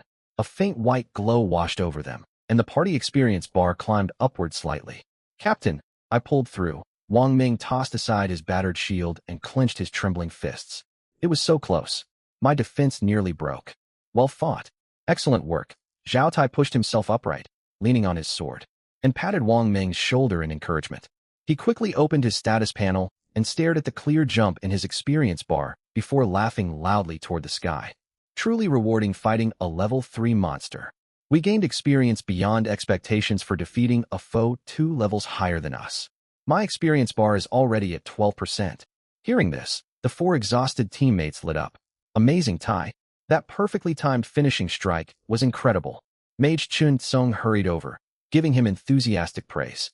If not for your thunder lunge at the end, we would all have perished today. Indeed, Priest Li Yuan echoed, her eyes filled with admiration and pride. We pulled off an overlevel hunt. Among thousands of new recruits in Shimmer City, how many teams dare stand toe-to-toe with a level 3 monster? Flattered by their compliments, Zhao Tai smoothed his messy hair and smiled modestly. It was everyone's effort. As long as we stand united, no enemy is unbeatable. Ha ha. The captain speaks the truth. All 5 laughed together. Pride and exhilaration filled their laughter. Zhao Tai suddenly grew serious. If we keep this pace, I will reach level 2 by tonight. He tightened his grip on the sword, his gaze burning as he stared forward. The siege hunt lasts 1 week. Before it concludes, we will definitely hit level 3. We might even stand a chance of touching level 4. Level 3. Wang Ming gasped in shock. Tai, the highest record set by participants in Shimmer City's siege hunt over past years, was barely level 3. If we reach level 3, we will rank among the top 100 in the entire city and earn eligibility to sit for Tianfu University's entrance examination. Does it even need to be said? With Tai around, anything's possible. Cheered on by his teammates, the gloom weighing on Zhao Tai's heart melted away. The humiliation of being unable to retort when Lin Mo scolded him that morning faded little by little at this moment. He let out a cold snort and kicked the materials on the ground into his backpack. That Su Xiaoli is indeed abnormal. I admit defeat when it comes to her mythic class occupation. But so what? That kid Lin Mo is destined to end up trampled beneath my feet. Zhao Tai licked his parched lips, a look of delight flashing across his eyes. I'd love to see how many days that useless fellow who awakened a blank warrior can survive out in the wilderness without a woman shielding him. Chun Song immediately chimed in. Tai Go, why even mention that loser? He's nothing but bad luck. He's just a blank warrior, and his talent only blocks 10 damage. How ridiculous is that? I bet he's holed up in some tree hollow right now, trembling with that shoddy iron sword issued by the camp. Exactly. Li Yuan covered her mouth and giggled, her tone dripping with disdain. Earlier when we fought that level 3 Wildlands wolf, Wang Ming barely held on even with his shield. If Lin Mo ran into one, he'd probably get torn in two with a single bite. Ha ha ha. Everyone shared a knowing laugh. Belittling their once talented former peer filled them with an indescribable sense of superiority and satisfaction. Zhao Tai touched the still throbbing scar on his forehead, his gaze turning icy. No rush. Once we all become level 3 powerhouses, I'll grind every last bit of his pride into the dirt. He'll learn he's inferior to every single one of us. On the other side. What? In front of Lin Mo, Qin Lan's clear voice echoed across the wilderness. You only hit level 30 on your first day, and now you're demanding your first-class advancement. Shock contorted her features. She stood there completely dumbfounded. Hey, don't crack such jokes. It's not funny at all. She stumbled backward several steps, the finger she pointed at Lin Mo trembling nonstop. Cut it out. Quit doing things no ordinary human would attempt. If you keep pulling off absurd feats like this, I'll call for official support. Envoy Qin. Lin Mo lifted his head, a relaxed smile in his eyes. Does the Alliance Code state anywhere that leveling too fast is a crime? You call this fast? Qin Lan's voice rose an octave. 2 monsters. From level 0 straight to level 30. What on earth have you been doing? Lin Mo declined to answer, silently staring at his system panel. Level 31st class advancement threshold reached EXP. 15,000,000/1 500 EXP full. Complete advancement as soon as possible. He turned to look at Qin Lan, his tone earnest. My level got stuck accidentally. Since the envoy is here, you could help me out. I want to complete my first-class advancement. An eerie silence fell over the air. Qin Lan stared at him as if observing someone who'd just escaped a psychiatric ward. You want to advance right now? Qin Lan let out a bitter laugh. Do you think first-class advancement is as simple as buying groceries at the market? Lin Mo frowned slightly. I'm already level 30. What else am I supposed to do if I don't advance? Are you kidding me? Qin Lan fought to calm her racing heartbeat and held up 3 fingers. First, every class advancement requires the corresponding advancement item. Second, you have to clear the designated advancement dungeon. Third, she locked eyes firmly with Lin Mo, and this is the most important point. You're only a blank warrior. Your first advancement is your one and only chance to change your fate and obtain a stronger occupation. You're out here in the middle of nowhere with 0 preparations. Do you plan to advance into some random nobody? It was far more troublesome than he expected. Lin Mo mulled it over internally. This single chance to change occupation could not be wasted carelessly. It seemed advancement here was out of the question. Lin Mo nodded. Very well. I won't advance for now. Qin Lan let out a cold huff. It's a relief you still have some sense. Come back to Core City with me honestly. Drawing on the Alliance's vast resources, I can personally guarantee I'll help you track down the rarest advancement materials. On one condition, you agree to work logistics for Xiaoli. I refuse. Lin Mo cut her off without hesitation. Qin Lan's words caught in her throat, and she nearly choked on her own saliva. What did you say? Do you understand how many people would beg endlessly for this opportunity? If you just nod your head, you could get leads to hidden occupations. Lin Mo tuned her words out. Too lazy to keep conversing with this woman, he pulled up his status panel directly. HP, 1600 MP, 1600 talent, block LV, 591 strength, 390 constitution, 160 spirit, 160 speed, 160 skills, parry LV.15, berserk LV.1 EXP multiplier, 40000X. As his level surged, a new skill had unlocked. Berserk LV 1. Lin Mo's eyes lit up. What an overbearing skill. For other occupation holders, this was a risky burst ability that traded life power for damage. Even in peak condition, they could only sustain it for around 10 seconds of peak combat. If they kept Berserk active any longer, their HP would drop to a single point. A single stray hit would send them to the afterlife instantly. But Lin Mo was different. He possessed a block value of 5,910 points. Block works against all damage types, even true damage. That meant he could treat Berserk as a permanent active skill. Just imagine once he raised Berserk to grant 100 tenacity. He'd become an unstoppable fighter with constant super armor, utterly overpowered. Once I activate Berserk, nothing can stand in my way. Since his level cap was reached, it was time to raise his skill levels. Lin Mo's EXP multiplier now stood at an absurd 40,000 times. What did a 40,000x multiplier mean? An ordinary human lifespan spans barely 30,000 days. For Lin Mo, A single day of training equaled 40,000 days of practice for others. This strike of mine carries the accumulated effort of 100 years. Can you withstand it? Where are you going? Qinlan watched Lin Mo heft his axe and head deeper into the thick woods, asking sharply. My level is maxed out. I'm going to train my skills. Lin Mo did not turn back, waving one hand casually. Qinlan froze. She glanced toward the direction Lin Mo vanished into, the territory of level 30 monsters. Have you lost your mind? Qinlan raised her voice sharply. What good does hitting level 30 do you? Level 30 monsters are meant to fight against post-advancement occupation users. You lack the stat bonuses from a first advancement template, and you aren't wearing any defensive gear at all. Are you marching off to get yourself killed? Lin Mo kept walking. A death sentence? The attack power of level 30 monsters topped out at barely over 1,000 points.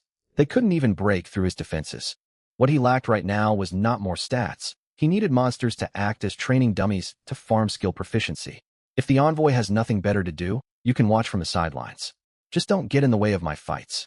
With those words, Lin Mo's figure disappeared into the shadowy dead forest. Qinlan stood rooted to the spot, chest heaving with anger. She, a mighty 5th-tier powerhouse and official alliance envoy, had just been brushed off by a boy who awakened his occupation only one day ago. Yet she made no move to stop him. Fine. Very well. Qinlan ground her teeth. You're so arrogant. I'm determined to see where your limits lie. When high-tier monsters break through your defenses and you beg me for rescue, I'll record every miserable second and send the footage to Xiaoli. Lectures fall on deaf ears, but experience teaches lessons instantly. She was determined to watch the boy suffer a harsh lesson today. Otherwise, her dignity as a 5th-tier powerhouse would be tarnished. She leaped back onto her shadow griffin and vanished high into the sky. Half an hour later, Lin Mo located a herd of level 30 bloodthirsty steel-tusk boars. A faint crimson glow spread over his body, the mark of the berserk skill active. Qinlan folded her arms and watched coldly, clutching a magical item in her hand the entire time. Soon, something bizarre unfolded. Lin Mo kept berserk running non-stop, taunting the level 30 boars relentlessly. One after another, the beasts charged him, only to collide with Lin Mo's readied parry. And above Lin Mo's head, only 0 floated into view. Qinlan sank deep into confusion. What was going on with this boy? She could not make sense of any of it. Fighting low-level or mid-level monsters was one thing, but now even level 30 creatures could not scratch him. It defied all logic. These level 30 wild beasts were a match for advanced occupation holders post-advancement. Someone without an advancement had no business fighting them. Only those with epic tier occupations should be capable of such a feat, yet this boy wore no equipment whatsoever, wielding nothing more than a crude axe. How was this possible? Heavy crashing sounds echoed through the level 30 monster zone. High above, Qinlan stared down at the figure below whose HP lingered at a single last point, her eyes twitching wildly. He's draining 10% of his HP every second, leaving himself with just 1 health point. He might as well be defenseless. A gust of toxic wind, or a mere graze from a monster, and the boy would die instantly. But against all odds, not a single visible damage number appeared above him. Every value that popped up was simply 0. Meanwhile, the level 30 steel tusk boar crashed into him as if slamming against an unshakable titanium mountain, letting out a blood-curdling scream. Its massive body was sent flying violently, crashing heavily into the mire. A glaring red number floated above its head. 85. Parry reflect, damage ding. Physical attack received, block triggered. Current EXP multiplier 40,000x. Gain 40,000 block EXP. Parry successful. Gain 40,000 parry EXP. Berserk active. Gain 40,000 skill EXP. Block only rewarded EXP upon successful activation, while Berserk granted EXP at set intervals. Moments later, the system notifications surged all at once. Ding. Parry rises to LV.100. New advanced effect unlocked. Parry LV.100. Use your weapon to parry incoming physical attacks within 0.5 seconds. Reduce 119 physical damage and reflect 54.5 physical damage. Advanced effect gained. Impenetrable bulwark. Impenetrable bulwark. Physical damage resistance upgrades to universal damage resistance. All reflected damage converts to true damage. Parry had finally advanced. These stats were well worth all the effort he poured in. From this moment onward, he possessed perfect invincibility frames, just like an unstoppable warrior. Listening to the flood of scrolling system alerts in his mind, Lin Mo brimmed with motivation. Bring it on. Lin Mo crooked his fingers, taunting the boar herd. The boars flew into a rage. Dozens of enraged beasts attacked in turn. Charging, biting, trampling. Boom. Zero. Clang. Zero. Qinlan watched from the sky for 2 full hours. From initial shock to numbness, until now, her worldview had shattered completely into shards. Impossible. Absolutely impossible. Qinlan muttered to herself, her gaze blank. Even a level 50 shield warrior with a top-tier defensive talent, without armor, would take damage facing a horde of level 30 monsters charging together. How could this blank warrior with barely a sliver of HP remain completely unharmed? Could he possess some hidden defensive talent? She could not comprehend it, not in the slightest. What had become of this world? Just as Qinlan sank into existential doubt, the battle below came to a halt. It was not that Lin Mo could no longer hold on. The boar herd could endure no more. More than a dozen steel-tusked boars lay sprawled in the muck, foaming at the mouth, eyes glazed over. Their tusks broken, snouts battered flat, without the strength even to grunt. Already worn out, Lin Mo kicked a boar pretending to be dead beside his foot, looking dissatisfied. They didn't last nearly long enough. He glanced at his panel. Berserk active. Gained 40,000 skill EXP. Ding. Berserk rises to LV.100. New advanced effect unlocked. Shortly after Perry's advancement, Berserk had finally leveled up too. Berserk LV.100 effect, while active, gains 69.5 tenacity, 69.5 physical lifesteal, and a 99.5 boost to strength and speed. Each level increases tenacity by 0.5, physical lifesteal by 0.5, strength by 0.5, and speed by 0.5. Cooldown none. Cost. Consume 10 maximum HP each second. HP cannot drop below 1. Advanced effect gained. Advent of the Berserk God. Advent of the Berserk God. Each attack, while active, stacks 5 attack speed, max 20 stacks. At maximum stacks, activate Berserk will all attributes multiplied by 3. Whoa, these numbers were insane. Nearly a full 100% boost to strength and speed, stacked alongside the advanced effect Berserk, well, that tripled all attributes as an independent multiplier. Once he stacked his attack speed to 20 layers, his strength and speed would be multiplied 6-fold. It was utterly broken. If he raised tenacity and lifesteal all the way to 100%, he would have near constant invincibility frames, permanent super armor, maximum lifesteal, and stacked attack speed, the ultimate enhanced warrior. Invincible. These stats far exceeded reasonable limits. Anyone who saw him fight would be stunned speechless. He had focused primarily on leveling Berserk and parry so far. But Lin Mo never forgot his greatest asset, his block talent. Only with a sufficiently high block level could he fight without any worries. When it came to training block, the boar's attack frequency was far too slow to meet his efficiency standards. If the monsters aren't enough of a challenge, I'll have to create opportunities myself. Lin Mo picked up a boar tusk greatsword dropped by one of the fallen boars. He held the berserker axe in his right hand and the boar tusk greatsword in his left. High above, Qinlan snapped out of her daze and frowned, watching Lin Mo's strange movements. What is he planning to do? Qinlan wondered silently. The next instant, Lin Mo stretched out his neck, pressing the sharp blades of the axe and sword against the arteries on either side of his throat. Swish, swish, swish, striking left and right. The two blades blurred into streaks as they saw rapidly back and forth across his neck. The blades moved so fast they resembled two saws grinding against an old timber post. Qinlan's pupils shrank sharply, and her breath caught in her throat. What are you doing? Her urgent shout cut through the clouds. Qinlan instantly activated a teleport scroll in her grasp. Was this boy trying to take his own life?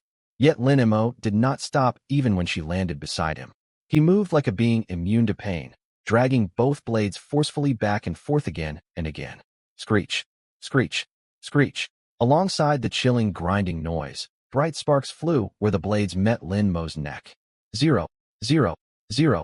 Dense 0 damage values floated up one after another. Block triggered. EXP plus 40,000. Block triggered. EXP plus 40,000. Qinlan stared at the endless stream of 0 values above his head. She froze completely on the spot. If not for seeing every damage readout register 0, she would have intervened already. The sight was horrifying. Who trained skills by sawing at their own neck? Even if he took no damage, the practice was unsettling to witness. Lin Mo halted his movements, touching his neck. Not a single white mark remained. He turned to face Qinlan. Can't the envoy see what's happening? Lin Imo spoke calmly. I'm training. You call sawing at your own neck training? Qin Lan completely lost her composure, abandoning all poise befitting a fifth-tier powerhouse. Are you out of your mind? No occupation holder trains skills like this. Lin Imo frowned. You pay such close attention to everything I do. Are you curious about me? Unfortunately, my partner is younger and livelier than you. I don't share that kind of connection with you. You. Qin Lan choked with anger, pointing a finger at Lin Imo, unable to find words for a long moment. She took a deep breath, forcing herself to calm down. This is an improper method. Even if you train your block talent like this for a month, how much EXP can you possibly gain? That is none of your concern. Lin Imo turned away, pressing his neck against the two blades once more. Screech. Sparks sprayed from both sides of his neck. The advanced effect of Berserk was incredibly useful. His EXP farming speed had effectively doubled. Just wait, Envoy. Prepare yourself to admit defeat. Arrogance. Unbridled arrogance. Qin Lan let out bitter, continuous laughs. Very well, excellent. I'll watch closely to see what you can accomplish. I'll stay right here and witness you get yourself hurt. With that, Qin Lan stepped back and quickly operated her communicator, placing a video call. Little girl, watch how your partner is harming himself. Hey, that's playing dirty. Lin Imo widened his eyes in disbelief. Wah, Lin Imo, what are you doing? When Su Xiaoli saw Lin Imo sawing at his own neck, she nearly burst into tears. Don't do this. If something happens to you, I don't want to go on alone. Lin Imo. After Lin Imo explained everything and showed her the constant 0 damage readings above his head, Su Xiaoli finally relaxed. So you really are just training skills. Don't listen to this skeptical lady. I'm perfectly fine. She's only trying to use you to pressure me. I see now. I get it. Su Xiaoli broke into a sweet smile. Menopause, old woman. Qin Lan felt as if she had been struck by lightning. You insolent brat. She touched her flawless, stunning face, doubting her own looks for the first time. Time ticked by. The sun sank westward, and crimson twilight spilled over the withered woods within the Black Frontier buffer zone. An entire half-day had passed. Throughout these hours, Lin Imo moved like an inexhaustible perpetual motion machine. Whenever wild monsters wandered by, he charged forward and struck them down. As soon as a monster fell, he immediately began sawing at its neck. Qin Lan gradually grew numb, then fully accustomed to the sight. This guy is anything but normal. That was the only thought lingering in Qin Lan's mind. Beneath the sunset, Lin Imo finally ceased his movements. He twisted his aching neck and pulled his battle axe free from the tree crevice. Glancing at the pale golden data flickering across his retina, he could not suppress a grin. HP, 1600 mana, 1600 talent, block level 1105. Strength, 390 constitution, 160 spirit, 160 speed, 160 skills, parry level 123, berserk level 205 experience multiplier, 40,000 times berserk level 205 effect. Upon activation, gain 122 toughness, 122 physical lifesteal, and boost strength and speed by 152. Cooldown, none cost, consume 10 HP per second. HP cannot drop below 1 HP. Parry level 123, use your weapon to parry enemy attacks, reducing all attribute damage taken by 142 and reflecting 66 true damage. Cooldown, 2 seconds cost, 30 mana. Block at level 1105. It could block 11,050 damage each activation. Parry now reflected 66 true damage. Berserk was utterly overpowered. Not only did its toughness exceed 100, the boost to strength and speed reached 152. It boasted powerful mechanics and staggering stats. The terrifying rate of growth made it hard for him to hold back his smile. Thankfully, the day's hunt was finally over. It was time to head back. Night fell. Black Frontier Hunt Camp. Massive searchlights flooded the open ground before the camp with brilliant light. Thousands of new recruits taking part in the assessment gathered in small groups, tallying their gains from the first day. The air reeked of blood, mixed with excited chatter. Lin Imo drifted past like an unnoticed specter. He walked up to the second-floor battalion commander's office, casually pulled out a lounge chair, and settled down in an empty spot. Camp Commander Zhang, who watched nearby. Sometimes he truly disliked students with no sense of boundaries. Commander Zhang was about to shout a reprimand in anger. Yet upon getting a clear look at the young man's identity, he fell silent at once. This student had powerful connections. He could not afford to provoke him. Bang! The heavy iron gate of the camp hall was kicked open. Zhao Tai strode inside. His fine leather armor bore several deep gashes stained dark red with blood. Far from looking worn out, He deliberately straightened his back. A powerful level 2 aura surged forth without restraint. Whoa, that's class radiance. Zhao Tai leveled up to level 2? Already, on the very first day?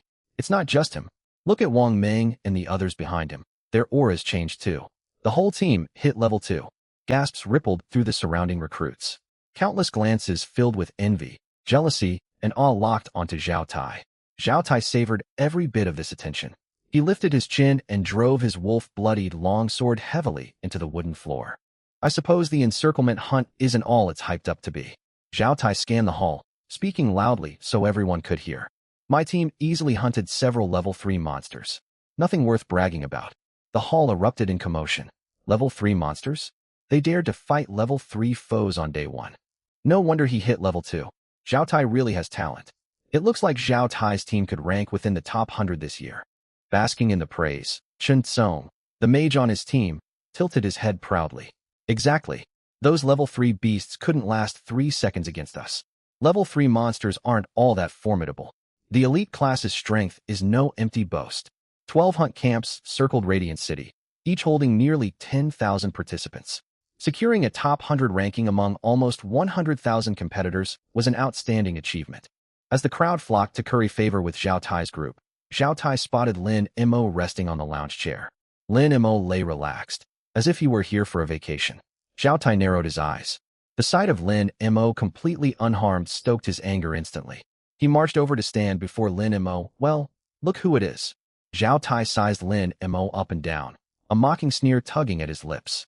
The former top spirit talent of Radiant City. Did you just crawl out of some tree hollow? Lin Mo lifted his eyelids and shot Zhao Tai a casual glance. Cut the nonsense. Don't disturb my rest. Zhao Tai's expression darkened, yet he held back his rage and laughed even louder. Quite the temper. Look at your clothes. Not a single blade of grass stuck to them. What's this? Wandering along the edge of the level 1 buffer zone all day, too afraid to fight even a single level 1 rotting rat.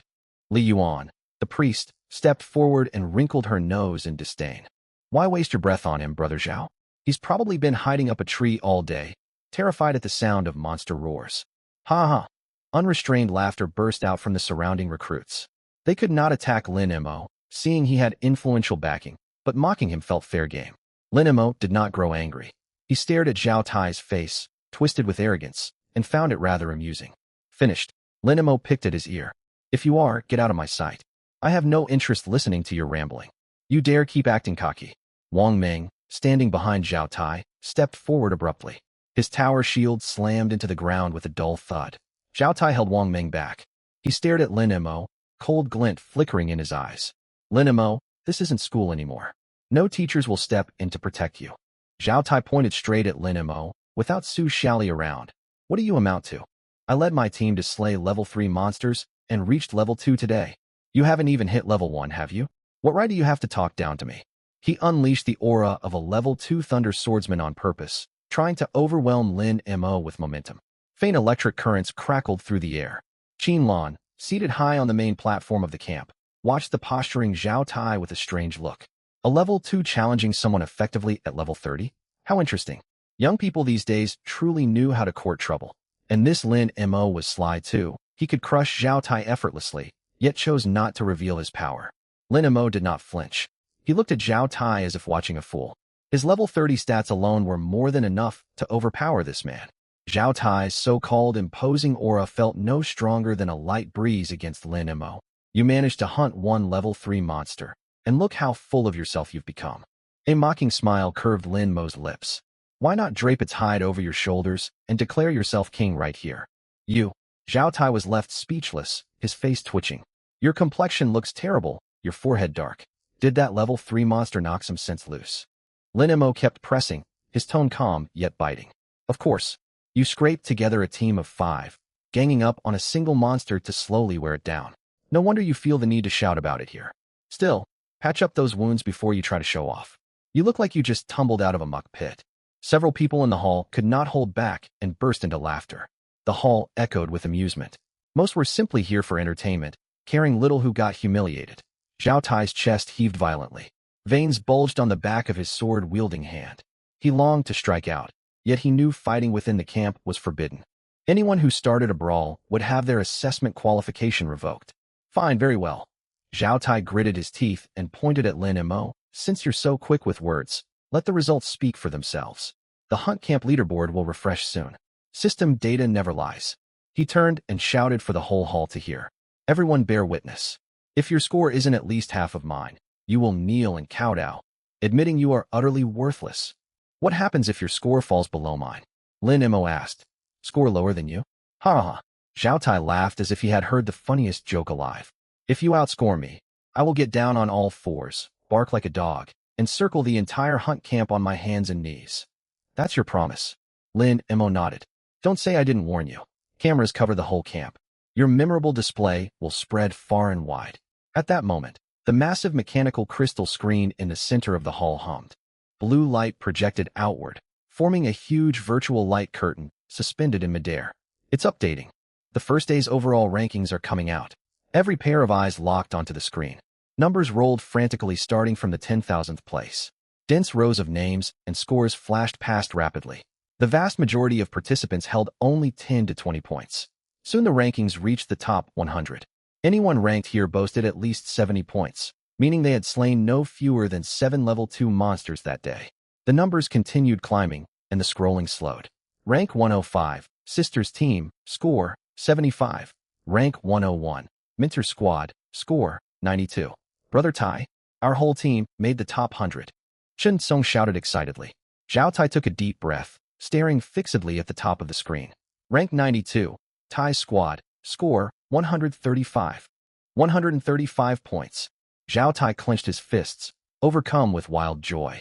This score ranked among the best results seen in past encirclement hunts held by Radiant City. We've secured our standing. Wang Meng roared. Zhao Tai turned, tilted his chin upward to look at Lin Mo, arrogance blazing in his eyes. See that? 135 points. What can you possibly compete with me with? Kneel now, and I might overlook your earlier disrespect. Lin Mo paid him no mind. He did not even glance up at the light curtain, standing there calmly. Who's in first place? Why hasn't it appeared yet? Someone wondered aloud. 890 points only for second place? Who claimed first?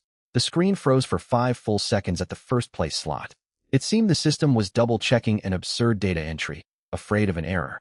Then gilded golden characters blazed bright enough to sting everyone's eyes. All gazes converged on those 2 characters and the dizzying string of numbers beside them. Rank 1, Lin Mo, score, 155,000. Silence. Dead silence. Only the faint hum of machinery echoed through the hall. The arrogance on Zhao Tai's face froze instantly. His pupils shrank sharply as he stared at the 5-digit score, his body trembling uncontrollably. 155,000. Chen Song rubbed his eyes, his voice trembling. Is there a system glitch? This has to be a bug. A level 1 monster yielded only 1 point, and a level 3 monster a mere 20 points. 155,000 points? That would mean slaughtering nearly every low-level monster within the buffer zone, and then some. Impossible. Absolutely impossible. Zhao Tai roared hysterically. He spun around and pointed at Lin Mo, cheating. You must have used forbidden items. I'm filing an official report. On the second-floor observation platform, the Black Frontier Hunt Camp commander held a steaming cup of tea. When he saw the score on the screen, his hand jerked, spilling boiling hot liquid onto his thighs. Ugh. Envoy, could the scoring system be? The commander glanced nervously at Qin Lan beside him. He suspected Qin Lan had personally hunted monsters to pad Lin Mo's score, yet dared not voice the thought openly. Qin Lan folded her arms, watching the chaos erupting in the hall below with a blank expression. Only she knew the score was completely legitimate. A single level 17 elite monster granted a base score of 1,000.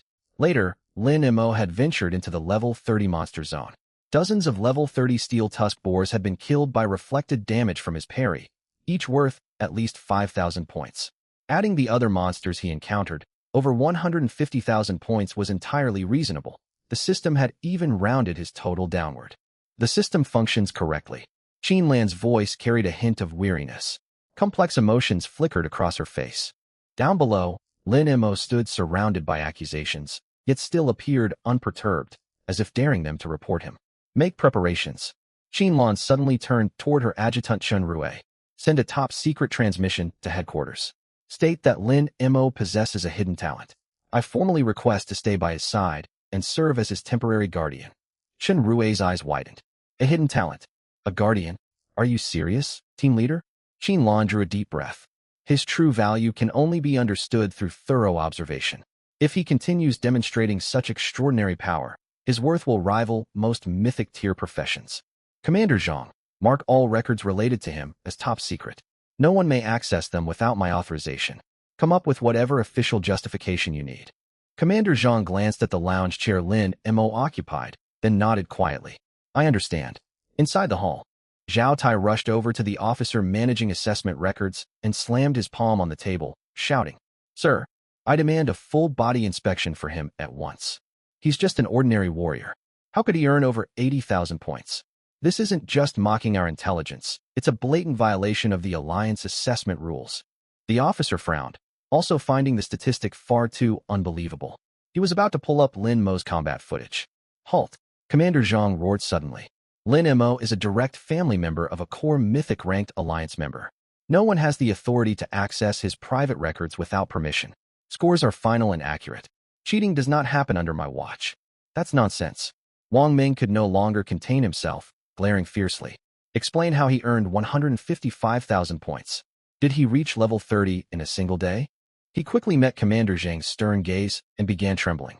He had acted recklessly, daring to talk back to the hunt camp commander. You there, the one who just spoke. Step forward. Commander Zhang pointed at Wang Ming with a dark expression. What for? Wang Ming shrank back like a frightened quail. What for? Run 100 laps around the camp. If you don't finish, don't sleep tonight. But why? Refuse, and I will charge you with disrespecting an officer. Your assessment results will be voided, and you will be barred from all hunt camp activities for 3 years. Commander Zhang boomed. Wang Ming's face turned ashen. Being barred from hunt camp activities meant losing his chance to enter university. And you?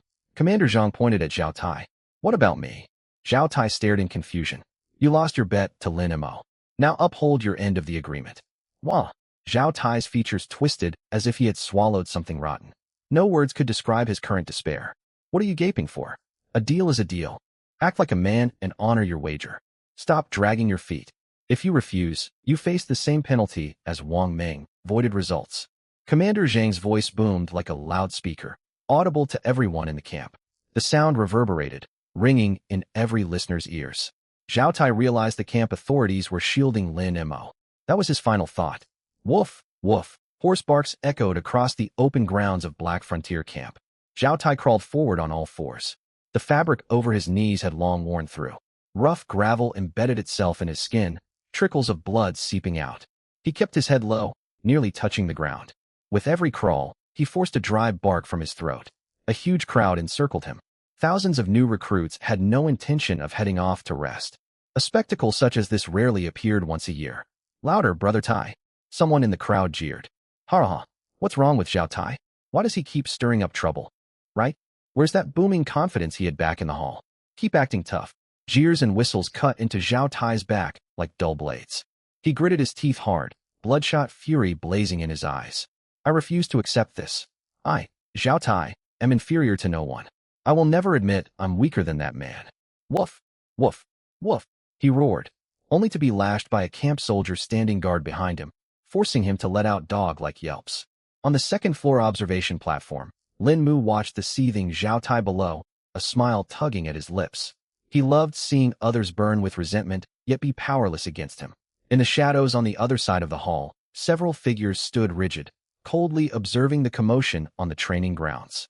At their head stood a young man clad in silver-gray standard light armor with a dark golden badge pinned to his chest, Chu Tianhua.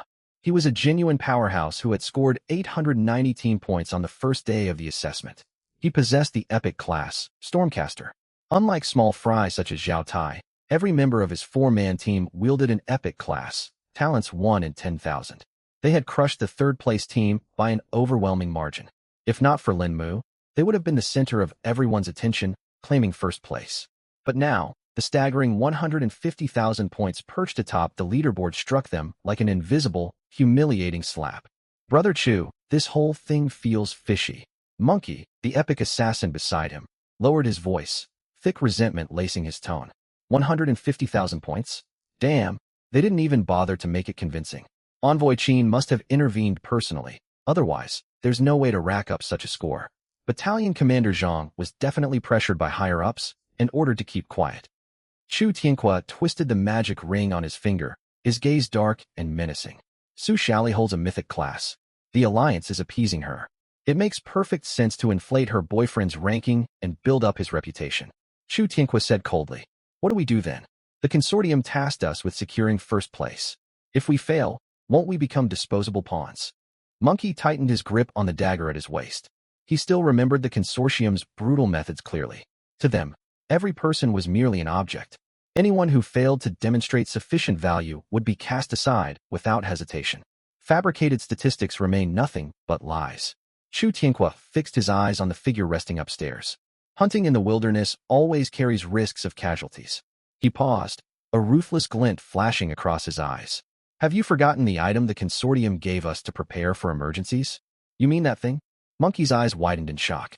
The other two teammates, a priest and a shield warrior, also paled with fright. What? Are you willing to let the mission fail? The female priest hesitated for a moment before firmly shaking her head. The shield warrior swallowed hard, and the two spoke in unison. We follow the captain's orders. The next day, thick fog still lingered over Blackspire hunting camp in the early morning. The massive iron gate of the camp slowly creaked open. Several early rising teams yawned and stepped outside, ready to begin the second day of hunting. Lin Mu walked at the very end of the crowd. He shuffled lazily and yawned, looking as if he hadn't gotten enough sleep. The instant he stepped past the gate and out of the safe zone, Lin Mu pulled the boar-tooth blade and berserker's axe out of his storage space. He lifted both weapons, pressing the blade and axe against the left and right sides of his neck. Screech, screech, screech. The two sharp edges rubbed against each other in rapid sawing motions. Sparks showered through the morning mist, and the shrill metallic friction instantly drowned out all surrounding chatter. Every new recruit at the camp gate froze, staring at the man sawing at his own neck as if witnessing a ghost. Is this guy out of his mind? Whoa, isn't he the top-ranked contestant? Could this be some bizarre cultivation technique? Hidden within the shadows of distant shrubbery, Chu Tianhua and his three teammates had lain in wait for half an hour. Monkey the assassin chewed gum, but his jaw went rigid the moment he saw the scene unfolding. He spat the gum onto the ground. Brother Chu. Monkey rubbed his eyes, his voice trembling. He's slicing his own neck. Has he lost his mind? The shield warrior swallowed hard, his gaze locked on Lin Mu's neck. Is he trying to take his own life? But sparks are flying, and not a single scratch breaks his skin. Look, the edges of his weapons are actually wearing dull. Everyone watched as the blade and axe resting against Lin Mu's neck visibly dulled from constant grinding. Chu Tianhua's eyelid twitched violently. He clutched his staff tightly, his stare fixed unwaveringly on Lin Mu's movements. He scanned carefully. The weapons were genuine, not props. The force behind each motion was real, and the glaring sparks could not be faked. What could this mean? Did he possess an outrageous defensive talent and use this display as a warning to others not to provoke him? Nonsense. Chu Tianhua refused to believe it. He had been present on the day Lin Mu awakened his talent and seen everything firsthand. Today, one way or another, he would test Lin Mu's true strength. Pay no mind to whatever he's doing. Follow him. Once he ventures deeper into the wilderness, I'll show him what true despair feels like. Lin Mu carried his blade and axe, trailing sparks as he walked 3 kilometers onward. The other new recruits all detoured far away, intimidated by his deranged display. Qinlan watched on, utterly speechless. This kid made no effort whatsoever to pretend normalcy. Lin Mu had long sensed Chu Tianhua and his group trailing behind him. With 160 spirit attribute points, he stood head and shoulders above the other recruits. Even an epic class cultivator at level 2 could never compare to him at level 30. The breaths of Chu Tianhua's party, which they thought they concealed perfectly, thundered loud in his ears. Still, he could not be bothered to deal with them. He felt drained today. After non-stop grinding the previous day, his block proficiency had surpassed 1,000. Furthermore, his level was capped at level 30 with maximum experience. He could not advance further without completing his first-class advancement. Roaming endlessly to hunt monsters for skill experience was inefficient, and walking everywhere left his legs aching. Lin Mu came to a halt. He glanced left and right, and set his sights on an enormous dead tree trunk wide enough for 10 people linking arms to encircle. He leaped upward, landing steadily on a thick branch 5 to 6 meters above the ground. Stowing his weapons, Lin Mu pulled a soft blanket out of his storage space and spread it beneath him. He closed his eyes. Time to sleep. 200 meters away, behind an earthen slope, Monkey held up a high-powered tactical telescope and maintained the same posture for a full 10 minutes. He slowly lowered it and turned toward Chu Tianqua. Brother Chu, he's asleep. Monkey's tone brimmed with disbelief. Seriously, he's really sleeping. He doesn't take us seriously in the slightest. Chu Tianqua's face turned livid. He felt like a fool. He and his team had tracked a formidable foe with full vigilance, only to discover their target had come out simply to nap outdoors. 150,000 points, yet he refuses to hunt monsters and chooses to sleep instead. Chu Tianqua ground his back teeth, killing intent blazing in his eyes. Does he truly think we are all idiots, willing to be fooled by this favored contestant? Chu Tianqua reached into his chest pocket and pulled out a thumb-sized glass vial sealed with red lacquer. Thick, dark purple powder swirled inside. When Monkey saw the vial, his pupils contracted sharply. Brother Chu, are we really going to use this? We'll lose control of the scale once it's unleashed. He likes sleeping, doesn't he? Chu Tianqua sneered and handed the vial to Monkey. Stop talking. Go lure over a group of level 10 monsters. Consider it our gift to the first-place contestant. But Brother Chu, Monkey hesitated, clutching the vial. If this kid loses his life, the Alliance will investigate, and we will all suffer the consequences. Just do as I say. More monsters would be even better. Chu Tianqua barely lifted his eyelids. He won't die. Envoy Qin will definitely intervene. As soon as Envoy Qin steps in, we will have solid proof he cheated. Even the Alliance will be unable to silence public opinion after that. He pulled a military reconnaissance drone from his backpack and activated the connection. I will use this drone to stream high-definition, unedited footage straight to the camp's public channel. I want to see how the Alliance attempts to shield him. Monkey gritted his teeth. Let's do it. He instantly activated stealth, his figure blending into thin air as he silently crept toward the dead tree. Lin Mu slept soundly. Sunlight filtered through the dry branches and fell warmly across his face. Suddenly, a sharp, sickly sweet stench drifted into his nostrils. Moments later, rhythmic tremors rose from the ground beneath him. At first it was faint, like distant thunder. After barely half a minute, the vibrations intensified violently, shaking the entire giant tree. Lin Mu frowned and slowly opened his eyes. Annoyance clouded his features from being woken up. He sat upright and glanced downward. One glance was all it took to capture his full attention. The once empty wasteland below had transformed into a sea of shadow. Countless monsters surged toward the dead tree from every direction, driven into a maddened frenzy. Groups of level 4 and 5 corrupted plains wolves ran in packs. Level 8 and 9 steel-spined porcupines charged forward with bloodshot eyes and foaming jaws. Behind the horde loomed several over 5 meters long berserk monitor lizards at level 15. They trampled weaker monsters, blocking their path into pulp as they advanced. A rough estimate placed their numbers at no fewer than 300.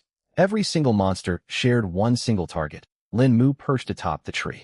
Dozens of plains wolves reached the trunk first, sinking claws and fangs into the massive wood and gnawing relentlessly. Crack, crack. Wood chips flew everywhere, and the giant dead tree teetered on the verge of collapse. This isn't a natural gathering of monsters, Lin Mu quickly deduced. He lifted his gaze and locked onto a miniature drone hovering 100 meters above him. So someone orchestrated this. 2 kilometers away, on the leeward side of the earthen slope, Chu Tianqua stared at the surveillance feed on his tablet, a mocking smile spreading across his face. It's starting. He suppressed his excitement and growled. Even a seasoned knight nearing first advancement would get worn down to death surrounded by this many monsters, let alone an ordinary warrior. On screen, a huge chunk of the tree trunk had been gnawed away, tilting sharply to one side. Chu Tianqua fixed his gaze on Lin Mu's face. He ached to witness Lin Mu panic, break down, and scream in terror. He planned to record footage of Lin Mu begging frantically for help toward the camp. But what unfolded on screen was nothing like he expected. Lin Mu made no plea for assistance. Sitting on the slanting branch, he neatly folded his blanket and stowed it back into storage. Then he turned toward the drone's camera and broke into an exceptionally bright, almost amiable grin. The kind of smile someone wears when the delivery person arrives right on schedule. I was tired of wandering around hunting monsters. Lin Mu stretched his limbs and rotated his wrists. I'd planned to take it easy today, yet such a pleasant surprise landed right in front of me. His voice was swallowed by the monster's roars, but the high-resolution camera captured every shape of his lips clearly.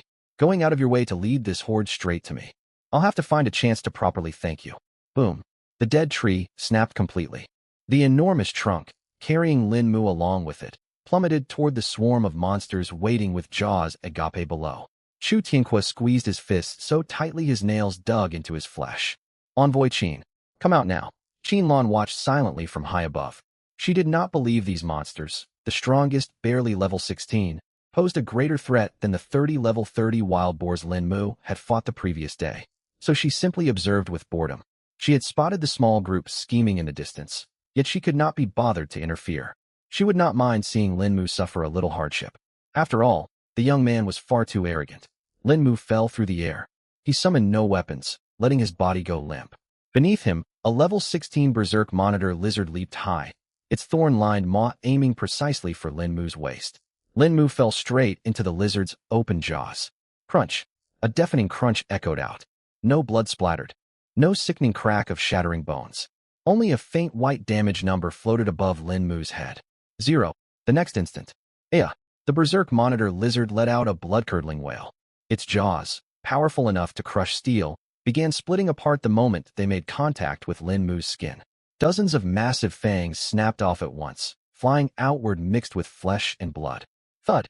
Lin Mu landed steadily, feet pressing into leaf-littered soil. The monster horde immediately encircled him. Over 30 monsters attacked simultaneously. Claws, venomous fangs, sharp horns, wind blades, physical strikes, and low-grade magic assaults poured over Lin Mu like rain. 0, 0, 0. Countless zero-damage notifications merged into a sheet of blinding white light. Lin Mu did not strike back. He did not even adopt a blocking stance. Every monster that touched him was sent flying with shattered bones and pained howls by the overwhelming recoil force. Lin Mu pulled out the boar-tooth blade and berserker's axe once more and pressed them against his neck. Screech! Screech! He resumed his familiar sawing motion as he strolled forward, walking straight into the densest core of the monster horde. He had intended to slack off today, but someone had kindly volunteered to help him farm experience. He could not bring himself to waste such an opportunity. Leveling up his skill this way was effortless and fast, far more comfortable than grinding by sawing his own neck alone. On the opposite slope in the distance, silence hung heavy. Chu Tianqua's 4 teammates stood pale and speechless. Clang! Chu Tianqua's tablet slipped from his grasp and smashed against a rock, its screen fracturing into spiderweb cracks. He paid it no heed. His mouth hung open, pupils trembling violently as though staring at the most unnatural creature alive. What in the world is this monster? At the heart of the monster horde, the stench of blood hung thick enough to choke on. Yet to Lin Mu, the scent was more alluring than premium perfume. He sheathed the berserker's axe and boar-tooth blade, casually wiping blood off the axe head onto his trousers. With over 300 free laborers attacking him non-stop, he saw no reason to exert himself. He lifted his head and scanned his surroundings. Everywhere he looked, crimson eyes, interlocking fangs, and dripping saliva filled his view. Lin Mu ignored several corrupted plains wolves clamping their jaws onto his thighs and gazed past the crowd toward a flat gray boulder not far away. That spot will do. He stepped forward. As soon as his feet touched the ground, 2 level 15 berserk monitor lizards charged at him from left and right. Boom, boom. With dull impacts, the lizards' tough skulls caved inward visibly. 0, 0. Powerful recoil sent both lizards flying more than 10 meters away, crashing through several dead trees. Lin Mu did not sway in the slightest. He reached the gray boulder, turned around, and sat down naturally. He crossed his legs, folded his hands behind his head, and stretched lazily. He looked just like an elderly man lounging on a beach chair soaking up sunlight. Roar! The horde flew into a rage at such blatant disregard. A row of steel-spined porcupines at the front tensed their bodies, launching hundreds of black quills like a storm. Clink, clang, clink. A continuous din of metal rang out. The quills struck Lin Mu's skin without leaving so much as a pale mark, snapping apart and falling to the ground. Wolves and monitor lizards surged forward in waves, quickly swallowing the boulder and Lin Mu whole. Claws tore, jaws bit, tails whipped, venom sprayed. A chaotic mix of colorful attack effects and dull impacts filled the air. Lin Mu closed his eyes atop the boulder. On his retina, golden system notifications scrolled at a dizzying pace. Attack received, block triggered. Experience plus 40,000. Attack received, block triggered. Experience plus 40,000. Attack received, block triggered. Experience plus 40,000. Ding. Block talent has leveled up. The notification alerts sounded like a relentless printing press, dozens popping up every second. Numbers on his experience bar skyrocketed at an astonishing rate. Lin Mu bit down hard on his lower lip. He could not afford to laugh out loud. Qinlan was still watching. Cackling wildly in this situation would make him look far too bizarre. He pressed his lips firmly shut, muscles in his cheeks tensing from the strain. A plains wolf creeping forward to bite his nose froze mid-motion at his odd expression. The next second, the wolf sank its teeth into Lin Mu's forehead. Crack! Its fangs shattered into fragments. Block experience plus 40,000. Lin Mu's shoulders began shaking violently. He buried his face in his knees, muffled, suppressed chuckles rumbling from his throat. This feeling was incredible. With a 40,000-fold experience multiplier active, his talent experience surged endlessly. Grinding alone would have exhausted him completely. But now, 300 monsters labored tirelessly to level him up for free. 2 kilometers away, behind the opposite slope, the rustle of wind sweeping over dry grass sounded painfully loud. Chu Tianqua's team remained frozen in place for 5 full minutes. The cracked tablet screen still displayed footage transmitted by the drone. The monster horde continued to churn wildly around the boulder.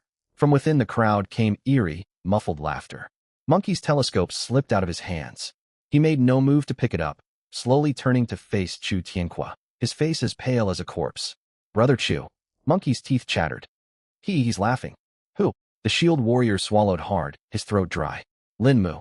Monkey pointed shakily at the tablet screen. Monsters are biting him non-stop. He takes 0 damage, and he's laughing. His whole shoulders are shaking. Chu Tianqua's eyes twitched non-stop. He squatted down abruptly, snatched up the shattered tablet, and stared rigidly at the screen. The drone had flown far too close, and its audio recorder captured every sound from below with crystal clarity. Crack. It was the sound of a monster's bones snapping from the force of the rebound. Hee. That was Lin Mo's suppressed laughter. The two sounds intertwined, more spine-chilling than any horror movie ever made. Impossible. The shield warrior clutched his head and stumbled backward in utter collapse. Even a level 50 paladin couldn't endure hundreds of monsters with nothing but their body. He doesn't even have any gear. He's just a plain warrior with no enhancements. Retreat. Chu Tianqua shot to his feet. His voice was quiet, yet filled with undeniable panic. Brother Chu, we're not watching anymore? Monkey froze for a moment. What's there to watch? Chu Tianqua tore the badge off his chest, hurled the tablet hard onto the ground, and ground it to pieces under his boot. Scrap the plan. Leave this place at once. His mind was in complete turmoil. This man was no freeloader relying on a woman. He was a monster wearing human skin. Launching an ambush against him? Chu Tianqua thought he had gathered all his stupidity into a single day. Once Lin Mo realized what they had done, even if all of these so-called geniuses joined forces, they would stand no chance against him. They existed in entirely different leagues. Erase all traces. Blend into other hunting parties and act as if nothing has happened. Chu Tianqua spoke at breakneck speed and took the lead, sprinting deeper into the wasteland. Under no circumstances can we let him find out we were behind this. Every single one of you will bury what happened today deep inside. The four fled deep into the wilderness without looking back, like stray dogs on the run. Night fell over Blackspire hunting camp. Bright lamps lit up the main hall. Covered in mud, newly awakened trainees slumped in chairs in small groups. At the round table in the southwest corner sat Chu Tianqua's 4-man squad. 4 untouched cups of synthetic hot tea rested on the tabletop. Monkey lifted his paper cup, his wrist shaking nonstop. Scalding tea sloshed onto the back of his hand, leaving a bright red burn mark. Whether Lin Mo relied on his own power or some high-tier item, one truth was clear. He was someone they could not afford to provoke. Chu Tianqua kicked Monkey hard on the shin. Fix your expression. He lowered his voice, his tone icy. Do you want everyone to suspect something is wrong? Monkey's hand trembled, and the cup clattered onto the table. Tea spilled everywhere. The shield warrior grabbed a rag to wipe the table, moving with rigid stiffness. The priest girl cowered, on the verge of tears. Brother Chu, let's withdraw from the consortium tomorrow. We can just leave Radiant City, the shield warrior muttered shakily. Every time I close my eyes, I see those monsters swarming him. It's horrifying. Shut up. Chu Tianqua ground his teeth, veins bulging along his jawline. Nothing happened. We spent the whole day hunting level 5 monsters along the eastern zone's edge. None of us saw Lin Mo understood. The heavy curtain covering the hall entrance was pulled aside. A tall, straight figure stepped inside. Noise in the hall faded for a split second. With his 150,000 points on the leaderboard from the previous afternoon, Lin Mo had become a taboo topic throughout the camp. Lin Mo swept his gaze across the room before settling on the southwest corner.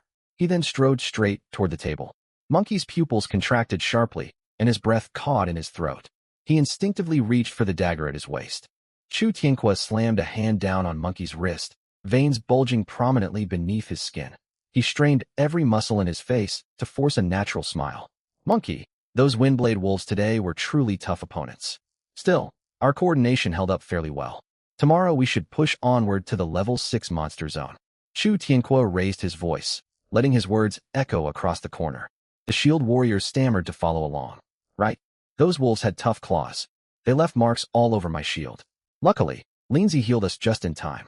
I'm just doing my job, the priest girl mumbled, covering half her face and stumbling over her words.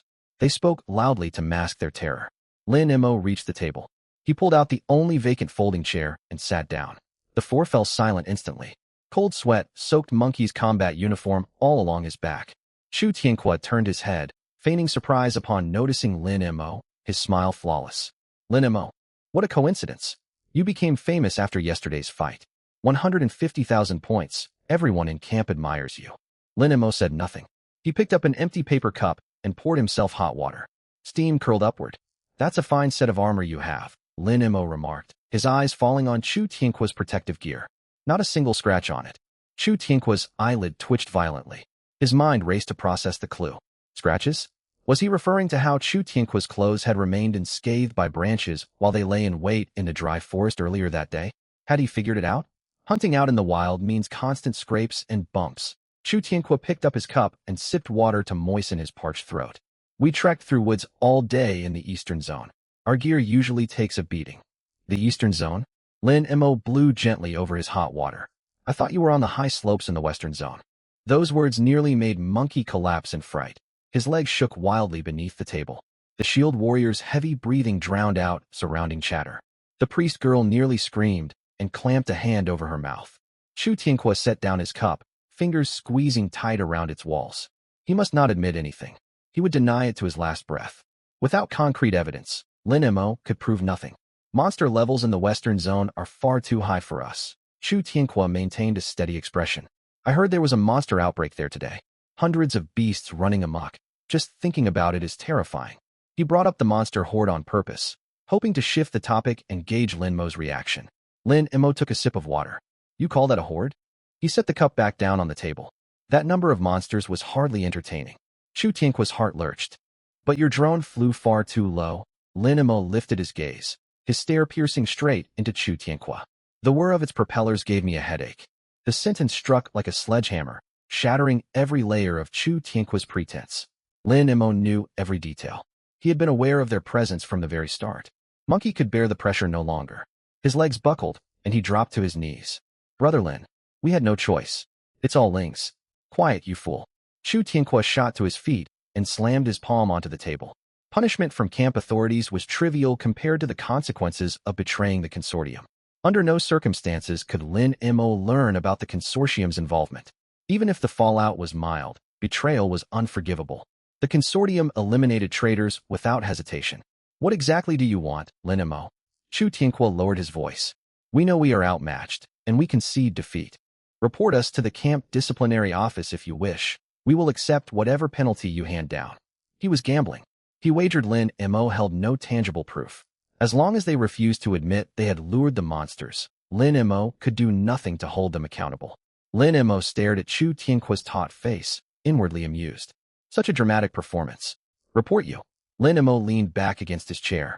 I don't need outside help to deal with the likes of you. Cold dread washed over all 4 members of the squad. Was Lin Mo planning to attack them personally? What do you intend to do? Chu Tianqua's heart sank, and he gritted his teeth. If you spare our lives, we can pay compensation. Compensate me? Do you even have the means? Lin Mo's question left them speechless. They truly had nothing of value to offer.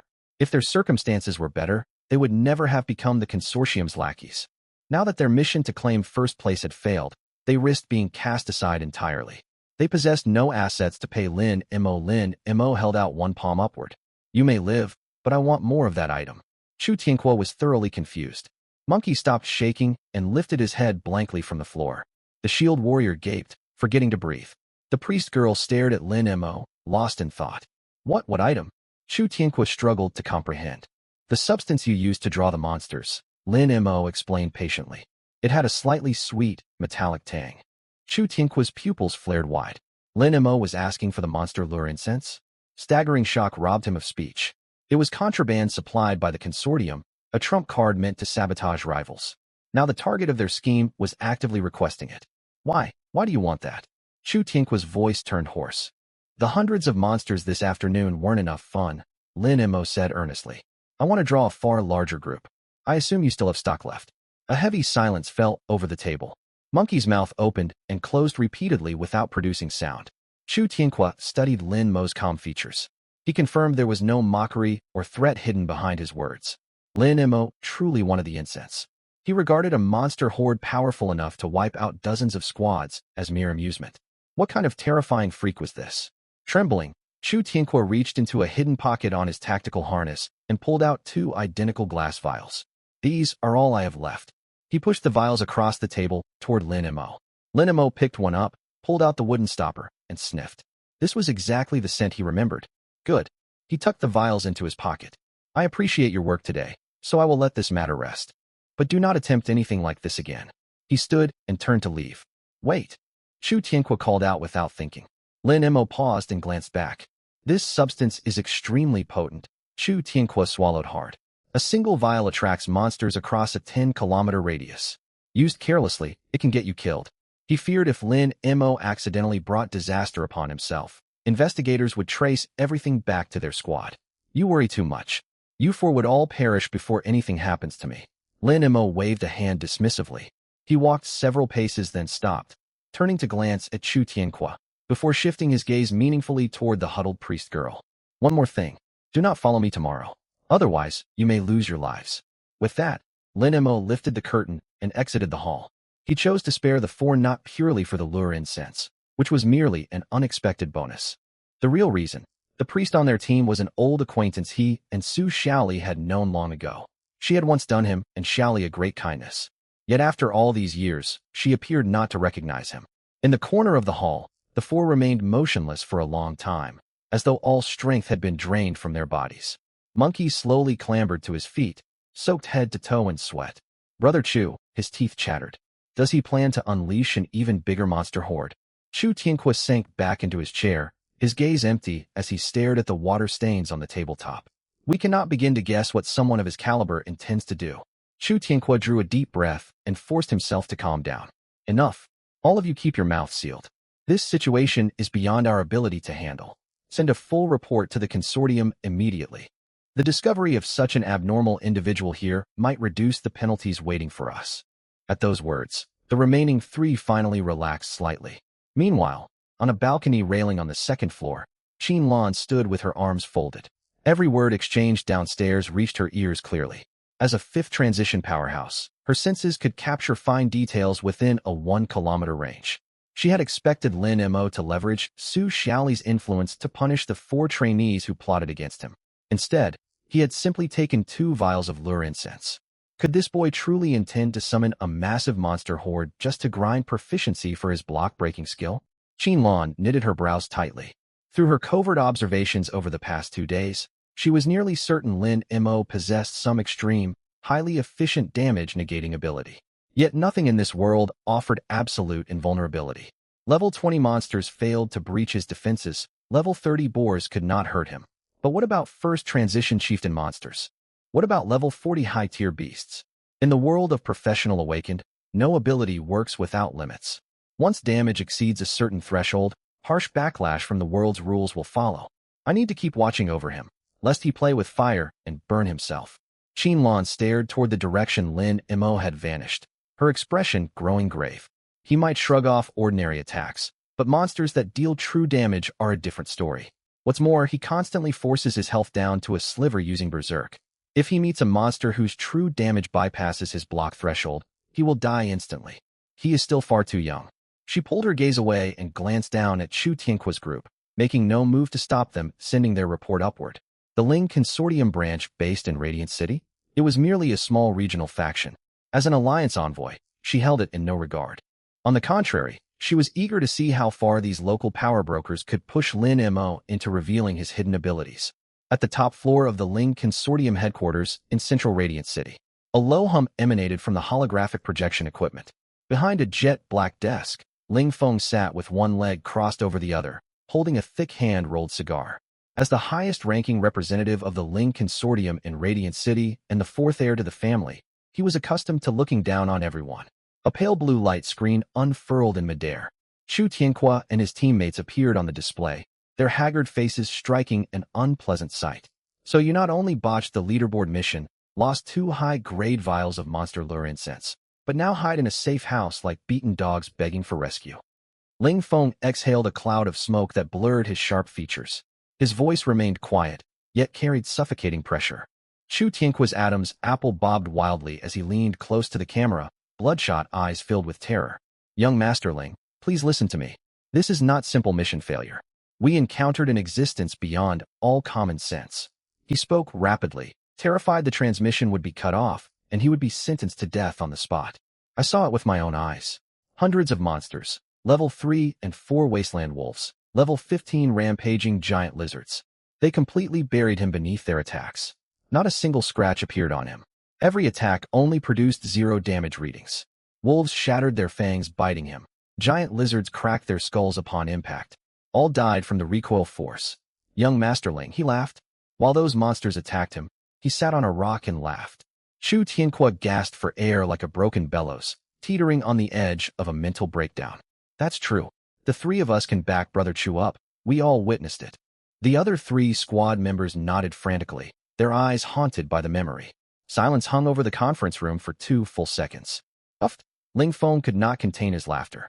He flicked cigar ash casually, looking at the screen as if observing several fools with stunted intelligence. Chu Tianhua, do you take me for a brainless idiot? Ling Feng's smile vanished abruptly. He leaned forward, his gaze sharp enough to cut as it stabbed toward the hologram. A newly awakened plain warrior enduring hundreds of monsters' attacks with his bare body without taking damage? Do you think this is a web novel? Some deity reincarnating to experience mortal life? Young Master Ling, I swear on my life, every word I say is true. Monkey and the others were all there. You can investigate as you please. Chu Tianhua slammed his thigh anxiously. He understood how absurd his account sounded, yet he knew how eerie Lin Mo truly was. Silence. Ling Feng cut him off coldly with 2 words. He leaned back into his leather chair and sorted through the information racing through his mind. Use whatever small amount of brains you have, Chu Tianhua. A newly awakened commoner will have base stats no higher than 20 to 30 points at most. Even if his talent grants damage reduction, it would only mitigate 8 or 10 points of damage. You watch him take no damage and see monsters die from recoil, and you immediately label him a monster. Ling Feng sneered, utterly confident in his conclusion. The answer is simple. He carries a high-tier absolute defense item, something like the talisman of Mother Earth's Sigh. Chu Tianhua stared blankly at the light screen. An item? Had young Master Ling spent too long sheltered from reality and lost his mind? High-tier equipment could only be wielded by high-level awakened. Lower-level users gained no benefits from them. All gear required a minimum level to equip. Ling Feng chose not to elaborate. Chu Tianhua's standing was too low to access such classified knowledge. Just then, an aide hurried in through the doorway. He barely glanced at the active hologram before marching straight to Ling Feng's desk. Young Master, we have obtained the top-secret intelligence the Alliance sealed off from the Awakening Square. The aide set a black metal case heavily onto the desktop and drew a deep breath. The aide lowered his voice, barely masking his excitement. Ling Feng raised an eyebrow. Work was fast. Was the operation difficult? Moderately challenging. After all, the incident unfolded publicly at the square. It is impressive the Alliance managed to suppress news for several days. With enough money offered, there are always people willing to talk. Very well. Tell me what you learned. Ling Feng grew impatient. Right away, young master. The adjutant input a string of passwords. Click. The briefcase snapped open. There were no physical documents inside. Only a thumb-sized, deep blue storage crystal. Ling Feng picked up the crystal and inserted it into the reader slot on the table. The holographic screen split instantly into 2 halves. On the left stood Chu Tianhua waiting for instructions. On the right lay a top-secret file stamped with the Alliance's crimson seal of highest-level protection. Ling Feng glanced casually over the document. The first thing he saw was a photograph of a girl named Su Xiaoli. Below it was her information panel. The moment his eyes landed on one line of text, plop. The cigar slipped from Ling Feng's fingers and landed on his trousers, burning a charred hole into the fabric. He paid it no mind. He stared rigidly at those words, his pupils trembling violently in their sockets. his breath catching completely in his throat. Class, Overlord, rank, Mythic chosen by Sovereign, chosen by Sovereign. Ling Feng shot abruptly to his feet. The movement was so forceful it sent the leather armchair behind him crashing onto its side. He braced both hands against the desk, his knuckles blanching stark white from crushing tension. Young master. The adjutant jumped and hurried forward. Get out of my way. Ling Feng shoved the adjutant aside, his gaze blazing with near maniacal fervor and greed. Chu Tianhua on the hologram was stunned by Ling Feng's reaction, not daring to draw a loud breath. No wonder. No wonder the Alliance envoy is stationed here. No wonder the Alliance activated top-tier confidentiality protocols. Ling Feng paced wildly behind the desk, muttering to himself nervously. A sovereign chosen class. One that has not appeared for centuries. The legendary ultimate class capable of touching the source of fundamental laws. His mind raced at full speed. To the consortium, mythic rank talents were precious, yet merely elite fighters. But a sovereign chosen was different. The bloodline, genes, and even the person herself who bore a sovereign chosen class were the key to unlocking the ultimate power of this world. If the Ling clan could seize control of Su Xiaoli through a political marriage or some secret bloodline transcription ritual, the Ling consortium would no longer merely be a corporate power. They would become the uncrowned rulers of this world. Yet Su Xiaoli had already been taken to Core City by Qin Lan. That was the Alliance's home territory, where the consortium's influence could not reach. Ling Feng's gaze suddenly froze on the line, listing Su Xiaoli's kinship. Lin Mo's name sat there alone. He spun sharply, fixing his stare on Chu Tianhua projected on the screen. You told me Lin Mo is a blank slate warrior. Ling Feng's voice trembled from overwhelming excitement. What is his relationship with Su Xiaoli? Chu Tianhua shuddered all over and hastened to reply. Young Master Ling. Everyone in school knows Lin Mo, and Su Xiaoli grew up together in the orphanage. They are childhood sweethearts. Their bond runs extremely deep. After Su Xiaoli awakened her mythic class, she publicly declared she would support Lin Mo, refusing to be separated from him no matter what. Ha! Ling Feng threw back his head and burst into unrestrained laughter. His wild laughter echoed across the entire top-floor conference room. Ha ha ha! Qin Lan, Qin Lan. Ling Feng stepped back to the desk, resting his palms flat against its surface. His eyes darkened, dripping with malice. Your arrogance is simply insufferable. Su Xiaoli has such a critical weakness wandering out in the wilderness, and you only leave Qin Lan watching from above? It seems the Alliance has sat atop its pedestal for far too long. Arrogance always comes with a price. He turned toward the adjutant, his tone deceptively calm. First, assist the Alliance in containing the news to slow its spread as much as possible. Second, profound meaning glinted in Ling Feng's eyes. Years of training await the moment of deployment. Mobilize the Night Owl Special Operations Unit within Glimmer City. Send every single member out. Hearing the name Night Owl from the hologram, Chu Tianhua gasped. These were Ling Feng's personal assassins. All of them were peak First Awakening, with the lowest level among them standing at level 80, tasked with carrying out the consortium's dirtiest work. Young Master Ling, should we kill Lin Mo? Chu Tianhua ventured to ask. Kill him? Right now he is worth more than pure gold. Ling Feng's eyes twitched, filled with ruthless calculation. Capture him alive. I will send this gift back to the main clan. Once I do, even Ling Beichao will not be able to contest my claim to consortium heir. Chu Tianhua swallowed hard, forcing down his rising fear and offering a reminder. But young Master Ling, Lin Mo is an eerie one. Hundreds of monsters could not sink their teeth into him. This matter is no longer your concern. With that, Ling Feng cut off the communication. Chu Tianhua possessed decent talent, yet an epic rank was still not enough to earn his full regard. In this world, all beneath mythic rank were ants. Damage negating item, is it? Ling Feng let out a scoff, as if he had already seen through every last one of Lin Mo's tricks. It only blocks damage. Can it negate crowd control too? He turned to the adjutant. Head to the armory. Prepare one of every type of binding scroll. Distribute 3 true damage, armor-piercing, and slashing magic scrolls to each Night Owl operative. The adjutant's eyes widened, heart pounding wildly. Ling Feng straightened the tie of his tailored suit, a cruel smirk tugging at his lips. The Night Owl unit departs immediately. Within 3 days, I want Lin Mo brought to my office, groveling like a dog. The adjutant drew a deep breath. The 6th young master had finally bared his fangs. It was clear he would stop at nothing to seize Lin Mo barracks of Blackspire Outpost, single dormitory.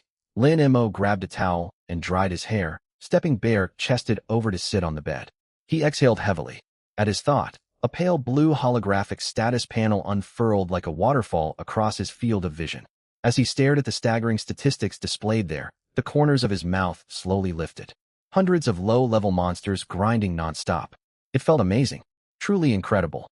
Coupled with his 40,000-fold experience multiplier, his gains today were nothing short of absurd. Talent, block level 2096. Effect, all incoming damage is reduced by 20,960 points upon being struck. 20,960 points of damage reduction.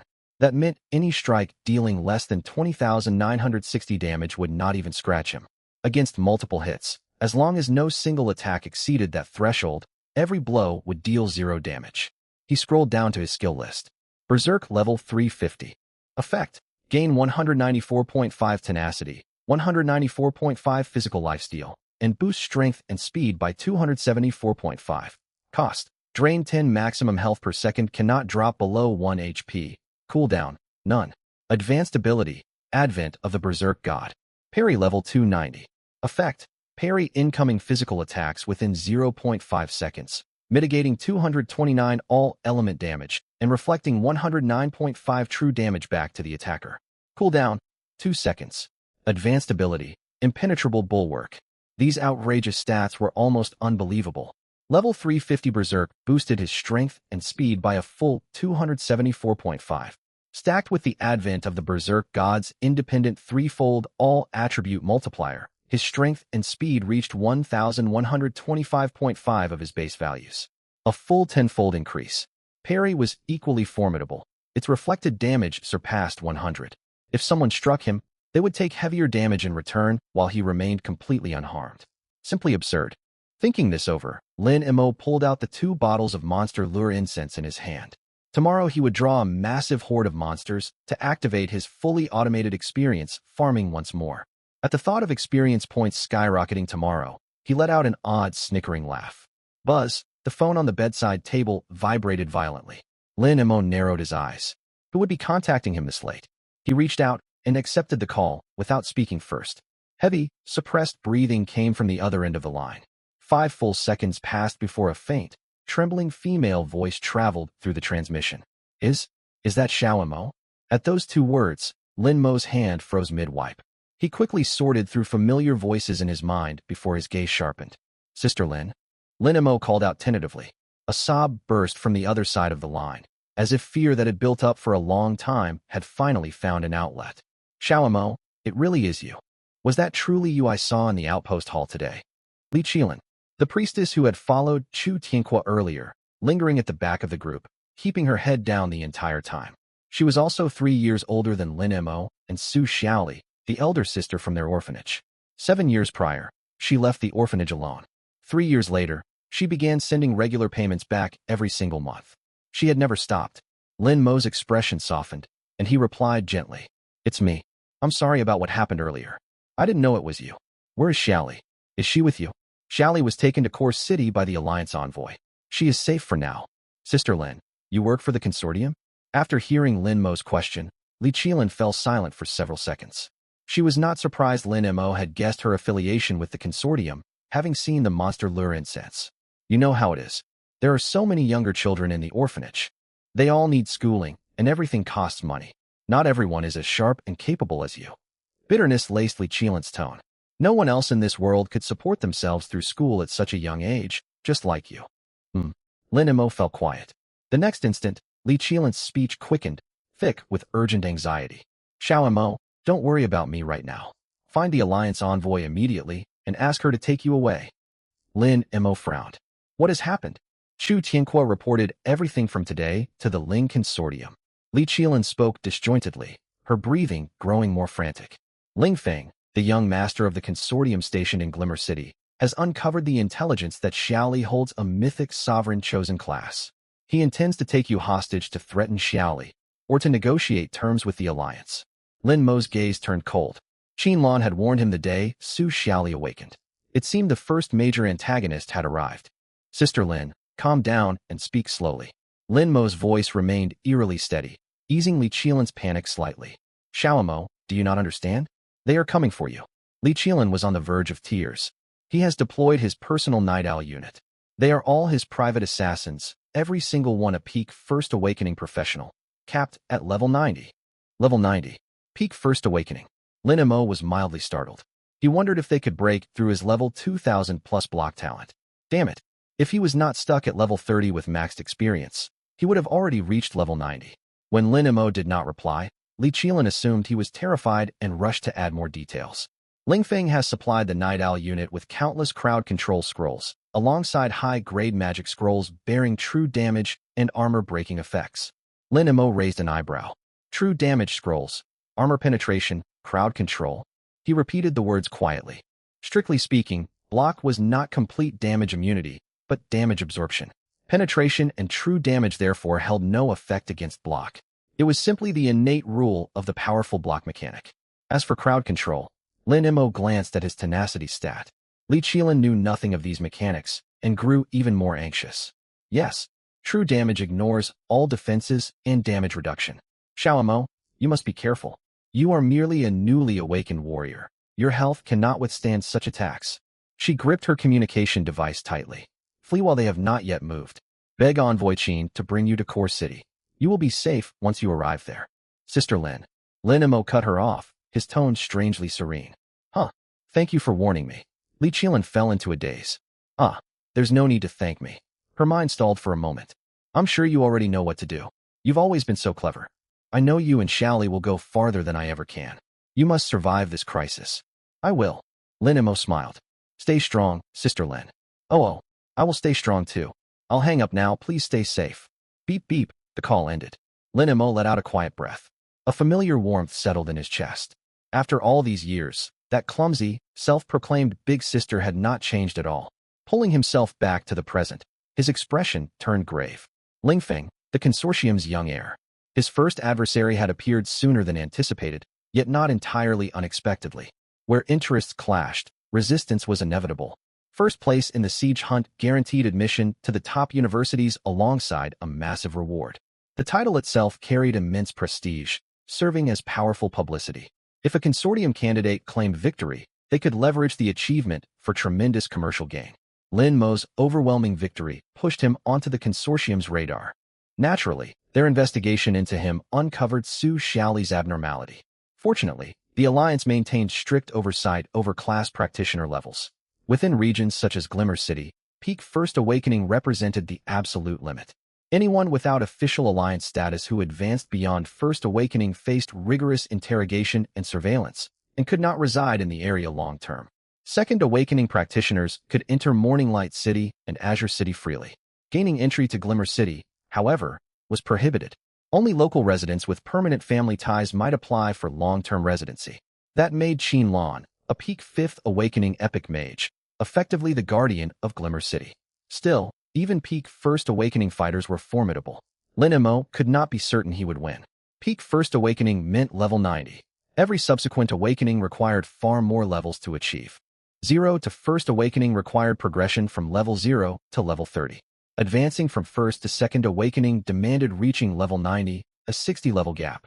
By that logic, Second to Third Awakening required advancing all the way to level 180, a 90-level increase.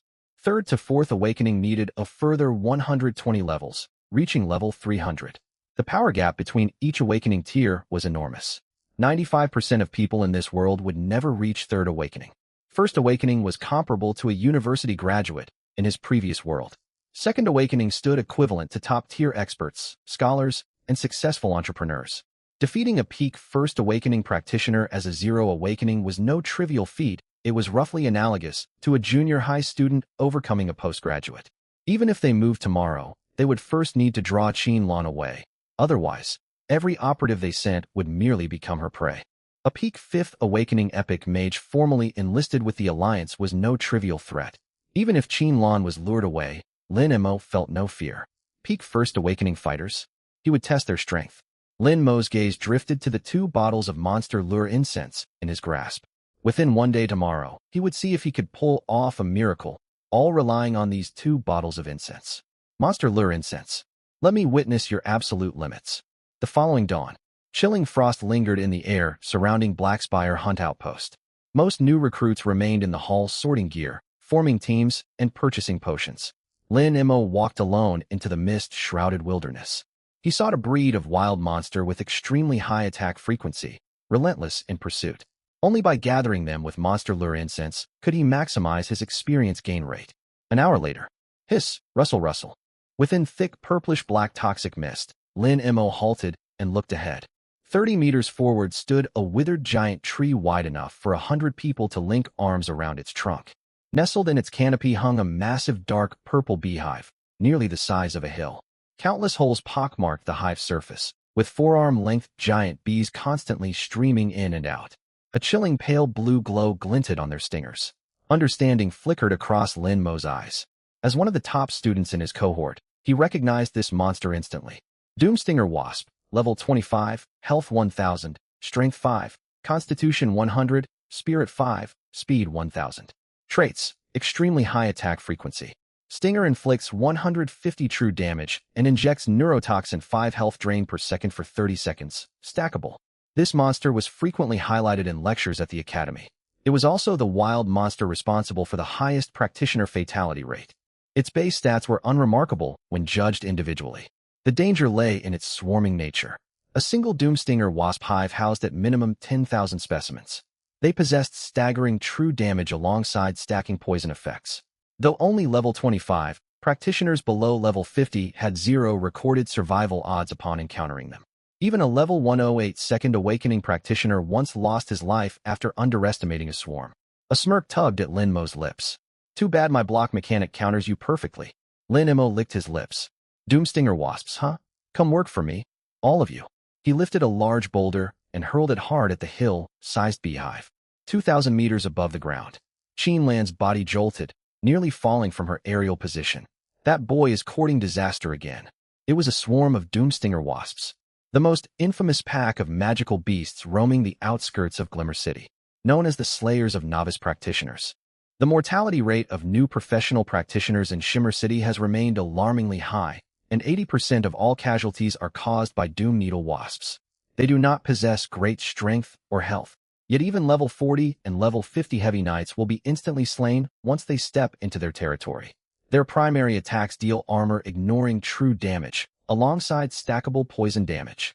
You can defend against physical damage, but can you block true damage? And even if you can withstand true damage, how will you fend off thousands upon thousands of stacked poison damage stacks? When the venom of 10,000 Doom Needle Wasps strikes a target all at once, it amounts to millions of points of true damage coupled with millions of points of poison damage. Not even third transformation professionals are guaranteed to survive it. Damn it. Is this lad going to get himself killed? Lan gripped her spatial item, her gaze fixed firmly on Lin Mo, ready to pull him out by force the moment things went south. Meanwhile, 1,000 meters away from Lin Mo on the leeward side, within a rotting swamp mire, a piece of dead wood slowly opened its eyes. It was Black Crow, the top scout of the Night Owl Squad. Codename, Black Crow. Level 90, peak first transformation, Shadow Stalker. Strings of eerie green data flashed rapidly across the tactical visor over his face. Beep. Captain Xiao Yi's deep, hoarse voice came through the encrypted headset. Black Crow, confirm positioning status. Captain, everything is ready. Black Crow adjusted the visor to zoom in. The next second, his breath hitched. Captain, a tone of disbelief crept into Black Crow's voice. The target seems to have lost his senses. Speak plainly. He walked right underneath the Doom Needle Wasp nest. Black Crow swallowed hard, his fingers sinking into the mud. What's more, he picked up a rock and threw it at the nest. Now he's standing directly in front of the hive. Silence fell on the other end of the headset. After a full 3 seconds, Xiao Yi spoke in utter shock. The Needle Wasps?